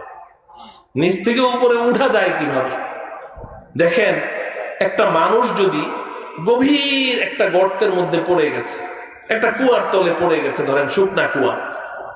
এখন এই মানুষটা হাউমাউ করে চিৎকার করছে, মা রে বাবা রে, গেলাম রে, উঠাও রে, বাঁচাও রে, চিৎকার করছে। এই মানুষটা এখন নিচ থেকে উপরের দিকে উঠতে চায়। এই মানুষটাকে যদি আপনি নিচ থেকে উপরের দিকে উঠাতে চান, 4 কাজ করতে হবে। কয় কাজ? এই ওয়াজ এখন থেকে মুখস্থ করেন, এর আগ পর্যন্ত সব গল্প, এই ওয়াজ মুখস্থ করেন। তো এখন এই কুয়ার নিচ থেকে মানুষটাকে তুলতে হলে কয় কাজ করতে হবে? 4 কাজ করতে হবে। 1 নাম্বার হলো উপর থেকে একটা রশি ছাড়া লাগবে। ছাড়া লাগবে না? একটা রশি ছাড়তে হবে। 2 নাম্বার কাজ হলো যে রশিটা ছাড়বো ওটা শক্ত মজবুত হওয়া লাগবে। ওই দোকানে সুতলি হলে চলবে না, মজবুত হওয়া লাগবে না, ঢিলা ঢালা হলে ছিঁড়ে যাবে। 3 নাম্বার শর্ত হলো এই যে রশিটা উপর থেকে ছাড়া হলো, নিচের মানুষটা যদি সত্যি সত্যি উপরে উঠতে চায় ওই রশিটাকে মজবুত করে ধরা লাগবে। ধরা লাগবে কি লাগবে না?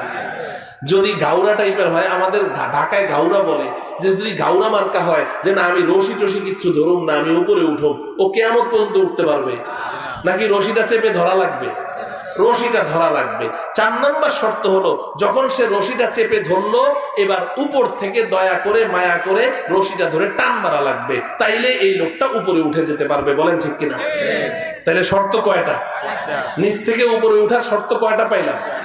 এবার আসেন, যদি এই কথাটা আপনাদের আকলে ধরে যায় তাহলে আসেন, আমরাও তো আমাদের আসল বাড়ি জান্নাত থেকে অনেক নিচে পড়ে আছি। কত নিচে যে আছি আমরা কল্পনাও করতে পারবো না। শুধু শুনলাম আল্লাহর কুদরতের কথা।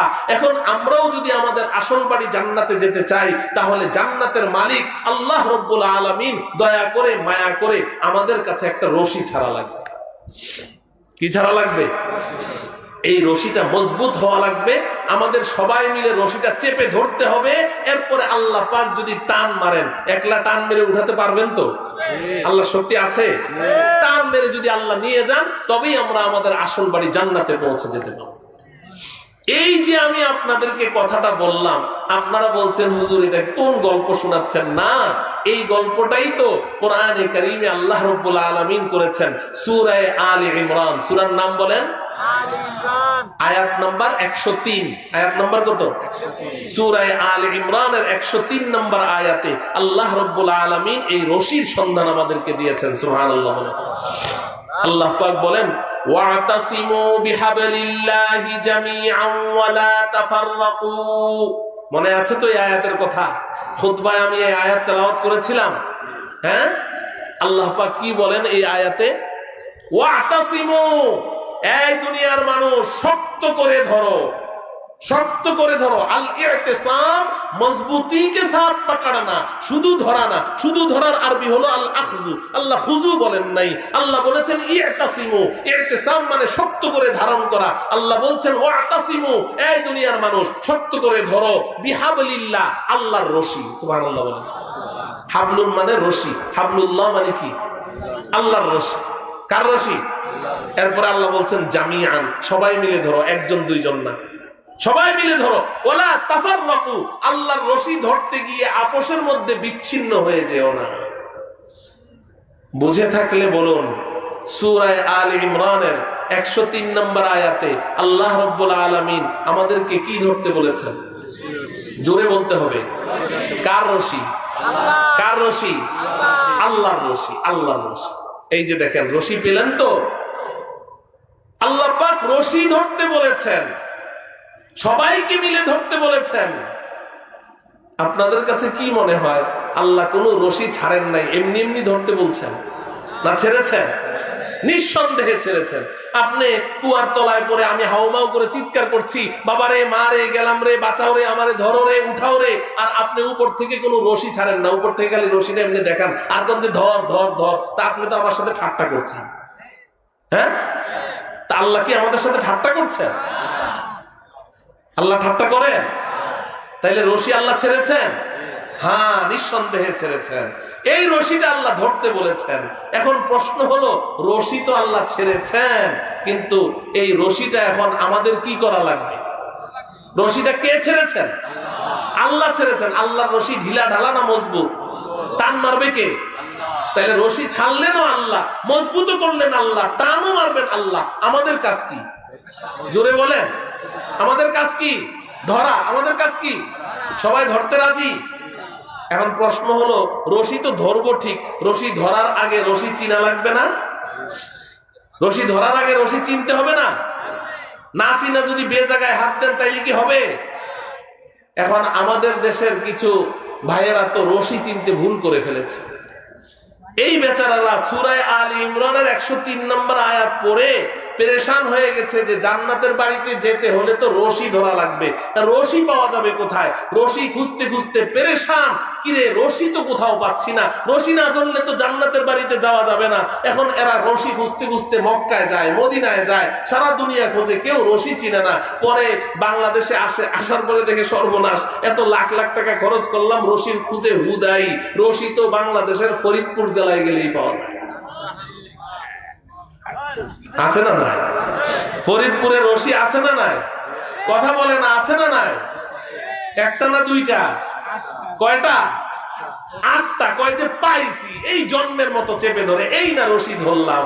ও আমার প্রিয় ভাইয়েরা, ইনসাফের সাথে আপনাদের কাছে জানতে চাই, আল্লাহ রাব্বুল আলামিন আমাদেরকে আমাদের আসল বাড়ি জান্নাতে উঠানোর জন্য রশি ছাড়লেন। আর এই রশি পৃথিবীর কোথাও পাওয়া যায় না, মক্কা মদিনায়ও নাই, আমেরিকায়ও নাই, ইউরোপেও নাই। এই রশি বাংলাদেশের ফরিদপুর জেলায় গেলে পাই। এই রশি কি সেই রশি? কথা বলে না। এই রশি কি সেই রশি? তাহলে আমরা নিশ্চিত করে বলতে পারি, আপনাদের এই পাশের জেলার এই রশি যারা ধরেছে তারা রশি চিনতে ভুল করেছে। কোনো সন্দেহ আছে? ঠিক আসতে কমকে? হ্যাঁ, এতদিন জাতির পিতা ইব্রাহিম বলতে যেমন আস্তে আস্তে বলছেন, আমি ঠিকটা আসতে বললেন পাশের জেলা, এই জন্য? হ্যাঁ, নাকি এটাই সেই রশি? হ্যাঁ, খবরদার, মনে কষ্ট নিয়েন না, আমি কারো গীবত শিকায়াত করা পছন্দ করি না। আজকে থেকে প্রায় 10-12 বছর আগে একবার ভাঙ্গা থানায় এসেছি। ভাঙ্গা থানা কোন জেলায়? কথা বলে না। ভাঙ্গা থানা, আমার মুসল্লি আছে কিছু। তো শীতকাল ছিল, প্রচন্ড শীত। তো আমি তো আবার দেশের খোঁজ খবর একটু কম রাখি মানে রাখি না।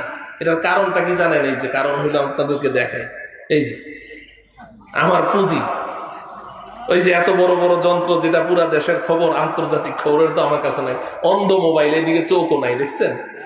তো এখন আমি তো খোঁজ খবর রাখি না। তো আমি এখন এখানে আসলাম, আসার পরে দেখি যে ওই সময় আবার ইলেকশন চলছে, সংসদ ইলেকশন, জাতীয় সংসদ ইলেকশন চলছে। কত বছর আমার মনে নেই। তো সারা রাস্তায় তো শুধু পোস্টার আর পোস্টার। তো একটা পোস্টারের দিকে আমি তাকিয়ে আছি, পোস্টারটা আপনার বড় একটা পোস্টার, পুরো পোস্টার জুড়ে একটা ছবি। নিচে যে লেখাটা আছে আমি লেখাটা পড়িনি, আমি শুধু ছবিটার দিকে তাকিয়ে আছি, খুব গভীর মনোযোগ দিয়ে তাকিয়ে আছে। তো আমার সাথে মুসল্লিরা জিজ্ঞাসা করছে, হুজুর কি দেখেন? আমি বললাম, ভাই এটা কি তাসলিমা নাসরিন না? কারণ তাসলিমা নাসরিনের নাম শুনেছেন? হ্যাঁ, তো তাসলিমা নাসরিনের বই আমি পড়েছি ছোটবেলায়, যখন আমি ছাত্র ছিলাম বই পড়েছি, ওর ছবিও আমি দেখেছি। এই যে এতটুকু করে চুল কাটা না, এই যে ঘাড় পর্যন্ত চুল কাটা, যারা ছবি দেখেছেন, তো এই লোকটারও আমি দেখছি এরকম। তাই আমি বললাম যে ভাই তাসলিমা নাসরিন, ওকে তো বাংলাদেশের মুসলমান কবেই তো পাছায় লাথি মেরে বাংলাদেশ থেকে তাড়িয়ে দিয়েছে, ও কবে বাংলাদেশে ঢুকলো? আবার দেখি জাতীয় সংসদ ইলেকশন করছে, আমি তো কোনো দেশের খোঁজ খবরই রাখি না। আমার মতো এরকম বোকা পৃথিবীতে কে আছে? আমি এই কথাগুলো বলছি, আমার মুসল্লিরা রুমাল মুখে চাপা দিয়ে হাসে, কয় যে হুজুর নাউজুবিল্লাহ নাউজুবিল্লাহ। আমি কি নাউজুবিল্লাহ পড়েন কে? কয় যে আপনি কাকে তাসলিমা নাসরিন বলছেন? আমি কই এই যে, কয় এটাতে আমাদের বড় ভাইজান। এটা কি বড় ভাইজান? চিনেন না? বর্তমান গদ্দি নসীর মুস্তফা আমির ফয়সাল সাহেব, বড় ভাইজান বলে ওনারা। তো এখন তো উনি বুড়া হয়ে গেছেন, কিন্তু ওই সময় তার চেহারাটা কত সুন্দর ছিল না? কত সুন্দর, দাড়িও নাই, মোছও নাই, ক্লিন শেভ, চুলগুলো এত বড় বড়। আমি মনে করেছি এটা তাসলিমা নাসরিন। আমি তো একটা বলদ, চিনতে পারি নাই। তো আমি শুধু এতটুকু আপনাদের বিবেকের কাছে বলতে চাই, কারো বদনাম করা না, বিবেকের কাছে বলতে চাই, যেই মানুষটাকে, যেই পুরুষটাকে দেখে আমি মনে করলাম তাসলিমা নাসরিন, আর ওই পুরুষের হাতের রশি ধরে আপনি জান্নাতের বাড়িতে যাবেন, কিয়ামত পর্যন্ত সম্ভব না, কশিন কালেও সম্ভব না। আপনি বড় ধোকায় আছেন, বড় ধোকায় আছেন, অসম্ভব ব্যাপার।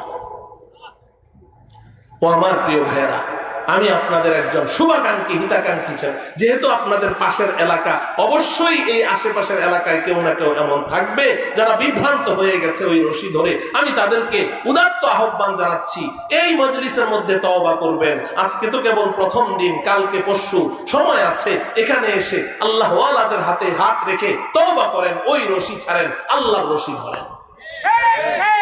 এখন প্রশ্ন হলো আল্লাহর রশিটা কি?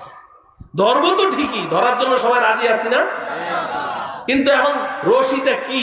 আপনি তাফসীরের কিতাব খোলেন, যে কোনো তাফসীরের কিতাব খোলেন, কোন একটা সহিহ তাফসীরের কিতাব খোলেন, দুই কথা নাই, এক কথা পাবেন, হাবলুল্লাহি আল কোরআন।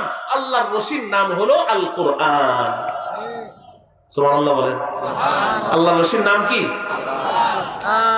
তাইলে রশিটা কি আল্লাহ ছেড়েছেন না এখনো ছাড়েন নাই? হ্যাঁ, ছেড়েছেন। সব তাফসীরের কিতাবে আছে আল্লাহর রশির নাম কি। এখন প্রশ্ন হলো যে আল কোরআন এটা তো একটা কিতাব, এটা তো পাটের রশিও না, প্লাস্টিকের রশিও না, স্টিলের রশিও না, এটাকে আল্লাহ রশি কেন বললেন? কোরআনকে আল্লাহ রশি কেন বললেন? ও আমার প্রিয় ভাইয়েরা, ভালো করে বুঝেন, এই কোরআনকে আল্লাহ রশি এজন্য বলেছেন, এই দুনিয়ার মানুষ, এই যে আমি কোরআনটা নাযিল করেছি, তোমরা তো চর্মচক্ষু দ্বারা দেখছো এটা একটা কিতাব, দুই মলাটার মাঝে কাগজের মধ্যে কালো হরফে লেখা একটা কিতাব, কিন্তু আমি আল্লাহ দেখছি তোমরা যে নিচ থেকে উপরের দিকে উঠো, রশি বেয়ে বেয়ে উঠো, রশি বেয়ে বেয়ে উঠো, তো তোমাদের আসল বাড়ি জান্নাত তো উপরে আমি তৈরি করে রেখেছি, অতএব এই জান্নাতের বাড়িতে উঠতে গেলে যেই রশিটা ধরতে হবে ওটার নাম হলো আল কোরআন। তাহলে রশির সন্ধান পেয়েছি তো আমরা সবাই, ধরবো তো সবাই। এখন শেষ প্রশ্ন, ধরবো কেমনে? ধরার সিস্টেম জানা লাগবে না? হ্যাঁ, নাকি এটার ওয়াজের দরকার নাই? যে হুজুর কোরআন শরীফ পড়তে না নাই পারলাম, তেলাওয়াত করতে নাই পারলাম, এই জন্য আমাদেরকে আপনি এত বোকা মনে করেছেন, কোরআন শরীফ কেমনে ধরতে হয় ওটাও বুঝি জানি না, অজু টজু করে বাসায় গিয়ে কোরআন শরীফটা একটু খুঁজতে হবে, কারণ কত বছর আগে কোথায় রেখেছি, তাই না? এটা খুঁজে বের করতে হবে, না হয় একটু খুঁজে টুজে বের করবই। আরে ভাই, এই কথাটা কেন বলছি জানেন? সৈয়দপুর গিয়েছি, তো ওখানে মাহফিল শেষে মাদ্রাসার কমিটির আপনার অ্যাকাউন্টেন্ট উনি বললেন যে হুজুর রাত্রেটা আমার বাসায় থাকবেন, আমার খুব শখ, তো খুব টানাটানি করে নিয়ে গেল, তো ঘুম আসে না, অন্য জায়গায় অন্য বাড়িতে আমার ঘুম আসে না, তো আমি বললাম যে ওই বাচ্চাটাকে বললাম আমাকে একটা কোরআন শরীফ দাও, বাচ্চাটা গেছে, আসে না, আধা ঘন্টা পরে এসেছে, আধা ঘন্টা পরে একটা কোরআন শরীফ নিয়ে আসলো, কোরআন শরীফটা খাপের মধ্যে ভরা, উপরে একটা খাপ, খাপের ভিতরে সুন্দর একটা কোরআন শরীফ। বিশ্বাস করেন আমি একটুও বাড়িয়ে বলছি না, খাপটা খালি কোরআন শরীফটা টান দিলাম, এত বড় বড় কতগুলো পিঁপড়া, অন্তত পক্ষে 100-200 পিঁপড়া আমার কোলের উপরে পড়েছে। তার মানে কি? কোরআন শরীফটা খুঁজতে হবে। আচ্ছা ঠিক আছে হুজুর, খুঁজে টুজে বের করলাম, অজু টুজু করে এরপরে কোরআন শরীফটা বুকের সাথে এমনি চাপ দিয়ে ধরে রাখবো। আল্লাহ এমনি ধরতে বলেছে? হ্যাঁ, নাকি ধরার কোনো সিস্টেম আছে? কথা বলে না। সিস্টেম আছে না নাই? তাইলে এখন ধরবো কেমনে, এই সিস্টেমটা জানা লাগবে কিনা? হ্যাঁ, এটাই হচ্ছে মোস্ট ইম্পর্টেন্ট কথা, যে আমি কোরআন শরীফটা ধরবো কেমনে। এটাকে তো আল্লাহ রশি বলেছেন, এখন এই রশি আমি ধরবো কেমনে? জুইত মতো ধরতে হবে, সিস্টেম মতো ধরতে হবে। যদি ধরতে গিয়ে আবার সিস্টেম লস করেন তাইলেও কিন্তু বিপদ আছে। বিপদ আছে না নাই? এক বক্তার কাছে শুনেছি, বক্তার মুখে শুনেছি, সত্য মিথ্যা আমি জানি না, ঢাকা শহরে গানের টিচার রাখে, গান শিখায়। আপনাদের এলাকায় আছে নাকি? বেতন দিয়ে রাখে। এখানে নাই আলহামদুলিল্লাহ, এখানে তো আল্লাহর ওলির সহবতে আছেন। ঘরে ঘরে গানের টিচার, গান শিখায়। তো ছাত্র হলো এরকম নওজোয়ান তাগড়া, ব্যান্ড সঙ্গীত শিল্পী শিখবে। ও ব্যান্ড সঙ্গীত শিল্পী হবে। ব্যান্ড সঙ্গীত কি জিনিস এটা আপনাদেরকে লাঠি দিয়ে পিঠা আমি বুঝাইতে পারবো না, যুবকরা বুঝতে ওই গান গায় এরকম ব্যাঁ করে চিল্লায়, বলে ব্যান্ড সঙ্গীত। আচ্ছা যাক, তো এখন ও ব্যান্ড সঙ্গীত শিল্পী হবে। উস্তাদ হলো বুড়া হেংলা পাতলা, ছাত্র হলো এরকম নওজোয়ান তাগড়া। 6 মাস মেহনত করেছে, কিন্তু গান গাইতে হইলে ভাই গলার মধ্যে একটু সুর টুর লাগবে না? ওই ছেলের গলাটা হলো একদম পুরো একটা ফাটা বাঁশ, ওটা দিয়ে কোনো সুর টুর বের হয় না। কিন্তু 6 মাস উস্তাদটা মনে হয় ভালো ছিল, তার কাছে খুব অপরাধী মনে হচ্ছে যে ও কিছুই তো পারে না, বেতন নেয় প্রতি মাসে মাসে। তো একদিন উস্তাদ গালে হাত দিয়ে মন খারাপ করে বসে আছে। ছাত্র জিজ্ঞাসা করে, উস্তাদ জি মন খারাপ কে? মন খারাপ হইব না তো কি হইব, 6টা মাস তোর পিছনে গাদার ঘাটনি ঘাটলাম, তুই আমার সুরটা একটু ধরতে পারলি না। সুরটা কথা বলে না, ধরতে পারলি না, তুই আমার সুরটা একটু ধরতে পারলি না, এজন্য আমার মন খারাপ। ছাত্রটা ছিল আমার মতো একটু বোকা শোকা। ওই ছাত্র চিন্তা করে যে আচ্ছা, গান নাইলে আমি শিখতে নাই পারলাম, 6 মাস মেহনত করলাম, বুঝতে পারছি যে আমার গলাটা হইলো বুড়া বকরির গলা, এটা দিয়ে সুর টুর বাইর হবে না, কিন্তু স্যারের সুরটা যদি একটু ধরতে পারতাম তাহলে তো স্যারের মনটা একটু ভালো হয়ে যেত। স্যার গুরুজন, যদি আমি সুর ধরতে না পারি, স্যার যদি মনে কষ্ট পায়, আমার তো দুনিয়া আখেরাত সব বরবাদ, তাহলে সুরটা তো আমার ধরাই লাগবে, গান নাইলে নাই শিখলাম। তো ও চিন্তা শুরু করেছে সুর কেমনে ধরা যায়। হঠাৎ তার মাথায় বুদ্ধি আসলো, আরে সুর তো স্যারের গলা দিয়ে বের হয়, এটা কোনো কঠিন কাজ হলো। সে চট করে উঠে গিয়ে স্যারের গলাটা সজোরে চেপে ধরে বলছে, স্যার আপনার সুর ধরতে হবে, এই কথাটা আপনি 6 মাস পরে কেন বললেন? আপনি প্রথম দিন বলতেন, আমি প্রথম দিনই সুর ধরে ফেলতাম। আপনি 6টা মাস অযথা আমার পিছনে খাটলেন, আজকে আমি আপনার সুর ধরেছি, যতক্ষণ মন ভালো না হবে সুর আমি ছাড়বো না। এখন স্যার তো দুর্বল মানুষ, আর ছাত্র তো তাগড়া, যখন এই গলায় চাপ দিয়ে ধরলো, স্যারের জিহ্বাটা এতখানি বের হয়ে গেছে। এখন স্যার তাকে বুঝাতে চেষ্টা করছে যে বাবারে, সুর তো এমনি ধরে না, সুর ধরার সিস্টেম তো এইটা না, কিন্তু কথা তো বলতে পারছে না। স্যার এরকম ইশারা ইঙ্গিতে বুঝাতে চেষ্টা করছে যে সুর ধরা কিন্তু হয় নাই। ছাত্র মনে করছে কি জুইত মতো ধরা হয় নাই, ও আরো জোরে চেপে ধরেছে। যখন সজোরে চেপে ধরেছে, 10 মিনিটের মধ্যে স্যার ওখানে স্পট ডেড। বলেন সুর কি এমনি ধরে নাকি ধরায় ব্যস্ত আছে? তাইলে আল্লাহর রশিটা ধরার কোন সিস্টেম আছে না নাই? যারা লাগবে কি লাগবে না? এখন সিস্টেমটা কি দেখেন, এই যে আমার সামনে একটা রশি দেখেন, মাইকম্যান চালাক আছে, মাইকম্যান মনে করেছে যে হুজুর মনে এরকম ওয়াজ করবে, এই জন্য কষ্টের দিয়ে আটকে রাখছে, আমি বুঝাইতে পারতেছি না, ওই যে রশি দূরে। তো ধরেন এই যে রশিটা, হ্যাঁ রশিটা আমি ধরলাম, সবাই দেখেন আঙ্গুল কয়টা লাগে? হ্যাঁ, যদি 4 আঙ্গুল দিয়ে ধরেন, টান দিলে ঝুলে থাকতে পারবেন নাকি ফসকে যাবে? 3 আঙ্গুল দিয়ে ধরলে আর 5 আঙ্গুল দিয়ে ধরলে, মাইকম্যানকে বলেন না টান দিতে, ওর রশি ছিড়বে, আমার হাত ছুটবে না, ঠিক কিনা? আল্লাহর রশি মজবুত করে ধরতেও আঙ্গুল লাগবে 5টা। সুবহানাল্লাহ বলেন। কয়টা লাগবে? 5টা লাগবে। আমি এই 5টা আঙ্গুলের নাম শুধু আপনাদেরকে আজকে মুখস্থ করাতে পারবো, এরপরে আর সামনে যাওয়া যাবে না, মাহফিলের নিজাম উলটপালট হয়ে যাবে, বাকি ওয়াজ ইনশাল্লাহ পরে হবে। 5 আঙ্গুলের নাম মুখস্থ করেন, আর এই 5 আঙ্গুলের ওয়াজ, এক একটা আঙ্গুলের ওয়াজ যদি 1-1.5 ঘন্টা করে করা যায়, তাহলে এই পুরো ওয়াজ শেষ হবে। তো এটা তো আর আজকে সম্ভব না। 5টা আঙ্গুলের নাম মুখস্থ করেন। আল্লাহর রশি ধরার জন্য আপনার যে 5টা আঙ্গুল প্রয়োজন, 1 নম্বর আঙ্গুলের নাম ঈমান। সবাই বলতে হবে। 1 নম্বর আঙ্গুলের নাম কি? 1 নম্বর আঙ্গুলের নাম কি? 2 নম্বর আঙ্গুলের নাম ইবাদত। সবাই বলেন ইবাদত, বলেন। 3 নম্বর আঙ্গুলের নাম মুআমালা। মুআমালা, মুআমালা। 4 নম্বর মুআশারা। মুআশারা, মুআশারা। 5 নম্বর আখলাক। আখলাক, আখলাক। কয়টা হলো? 5টা। এই 5টা আঙ্গুল লাগবে। আবারও বলছি, 1 নম্বর কি? 2 নম্বর কি? ইবাদত, বলেন। 3 নম্বর কি? মুআমালা।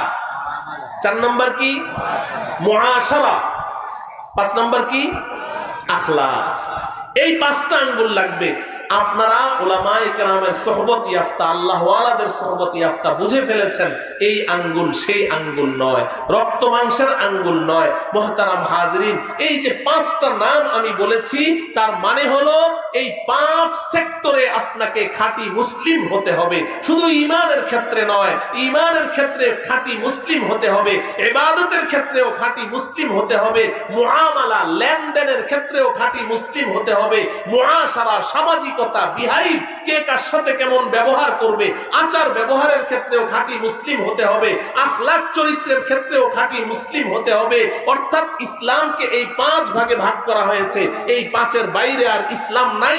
যদি 5 সেক্টরে আপনি খাঁটি মিয়া মিয়া শতভাগ মুসলিম হন, তবেই আপনার 5 আঙ্গুল মজবুত আছে, আল্লাহর রশি ধরা আছে। আর যদি এই 5 আঙ্গুলের কোনো একটা আঙ্গুল ভাঙা থাকে, আমাদের তো ভাঙাই, ইমানের আঙ্গুল আছে, বলবেন যে হুজুর ইমানের ওয়াজ লাগবে না। আর ইমানের ওয়াজ তো বেশি করে করতে হবে।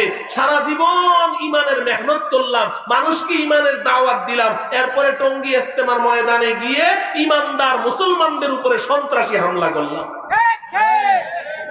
তাইলে ওরা কি ইমান বুঝলো? ইমান বুঝলো না, এরা ইমান বুঝে নাই, সারাটা জীবন ইমানের নামে ধোঁকার মধ্যে পড়ে আছে। অতএব ইমানের ওয়াজ করা লাগবে কি লাগবে না? ইমানের ওয়াজ বেশি করে করা লাগবে। আর এখন তো মানুষ হাসতে হাসতে বলে, মুখে হাসি কিন্তু সিরিয়াসলি বলে যে হুজুর নামাজ না পড়লে কি হবে, আমার ইমান ঠিক আছে। বলে কি বলে না? তার মানে কি সে মনে করছে তার ইমান ঠিক আছে? একটা মানুষ, সে মুসলমান ঘরে জন্মগ্রহণ করেছে, জীবনে 1 ওয়াক্ত নামাজও পড়ে নাই, আপনি শুধু তাকে বেঈমান বলে দেখেন না, মাথা ফাটায় ফেলবে, ঠিক কিনা?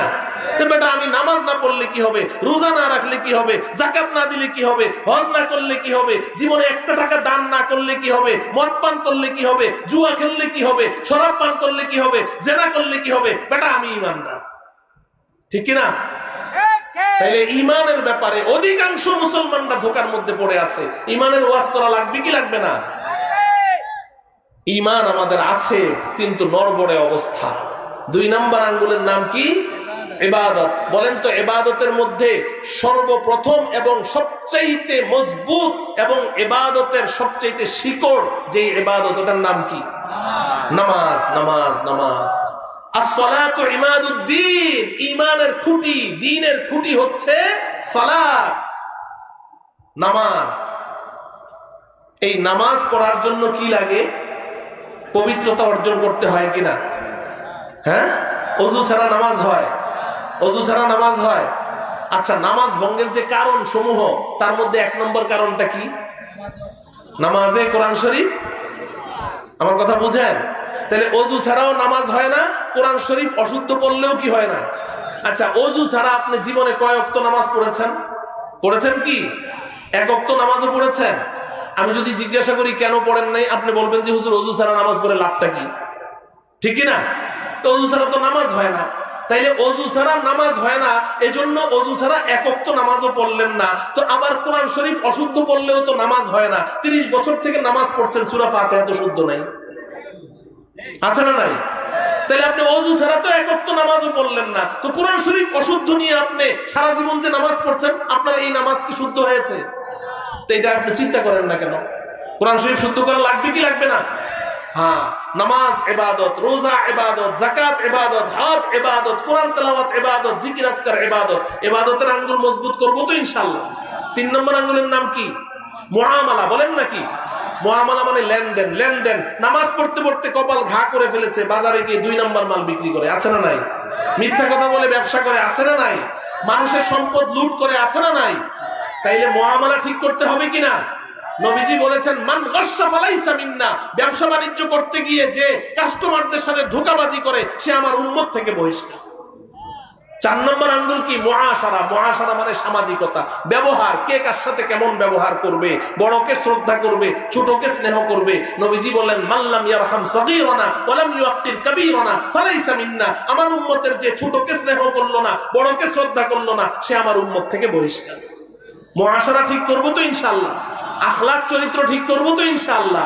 এই আখলাক চরিত্র ঠিক করতে হলে আমার যুবক ভাইয়েরা এই এত বড় বড় মোবাইল ছাড়তে হবে, মোবাইল ছাড়তে হবে।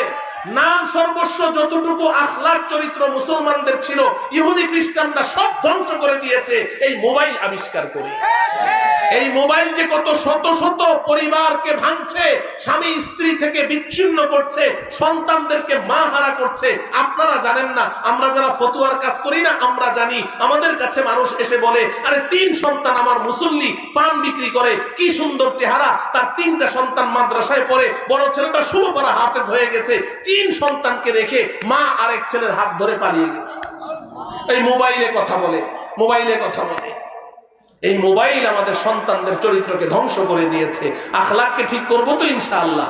এই 5টা আঙ্গুল যদি ঠিক থাকে, আল্লাহর রশি মজবুত করে ধরা আছে। এবার আল্লাহ বলছেন, কুলনাহবিতু মিনহা জামিআ, আদম হাওয়া আমার জান্নাত থেকে নেমে যাও, মনে আছে? ফাইম্মা ইয়াতিয়ান্নাকুম মিন্নী হুদা, অতি সত্বর আমি তোমাদের কাছে হেদায়েত নামের একটা রশি পাঠাবো। পাঠিয়েছেন কি? আল্লাহ বলেন, ফামান তাবিআ হুদায়া ফালা খাউফুন আলাইহিম ওয়ালা হুম ইয়াহজানুন। ফামান তাবিআ হুদায়া আই ফামান ইতাসামা বিহাবলি, আমার এই হেদায়েত নামের রশিকে যারা এই 5টি আঙ্গুলকে মজবুত রেখে ধারণ করবে, ফালা খাউফুন আলাইহিম ওয়ালা হুম ইয়াহজানুন, তাদের কোনো টেনশন নেই, কোনো ভয় নেই। আমি আল্লাহ রশি ছেড়েছি, একদিন রশি ধরে টান মারবই মারবো বান্দা। তুমি যদি তোমার 5টা আঙ্গুলকে মজবুত রেখে আমার এই হেদায়েত নামের রশিকে শক্ত করে চেপে ধরতে পারো, একদিন আমি টান মারবো। যদি ঝুলে থাকতে পারো, সোজা তোমার আসল বাড়ি জান্নাতে পৌঁছিয়ে দিই। আল্লাহ রাব্বুল আলামিন আমাদের সকলকে এই 5টি আঙ্গুলকে মজবুত রেখে 5 সেক্টরে খাঁটি ইমানদার হয়ে আল্লাহর রশি শক্ত করে ধারণ করে আমাদের আসল বাড়ি, আসল ঠিকানা, আমাদের পৈতৃক সম্পত্তি জান্নাতের মালিক হওয়ার তৌফিক দান করুন। ওয়া সাল্লাল্লাহু তাআলা আলা সাইয়্যিদিনা মুহাম্মদ ওয়া আলা আলিহি ওয়া আসহাবিহি আজমাইন। আসসালামু আলাইকুম ওয়া রাহমাতুল্লাহি ওয়া বারাকাতুহু।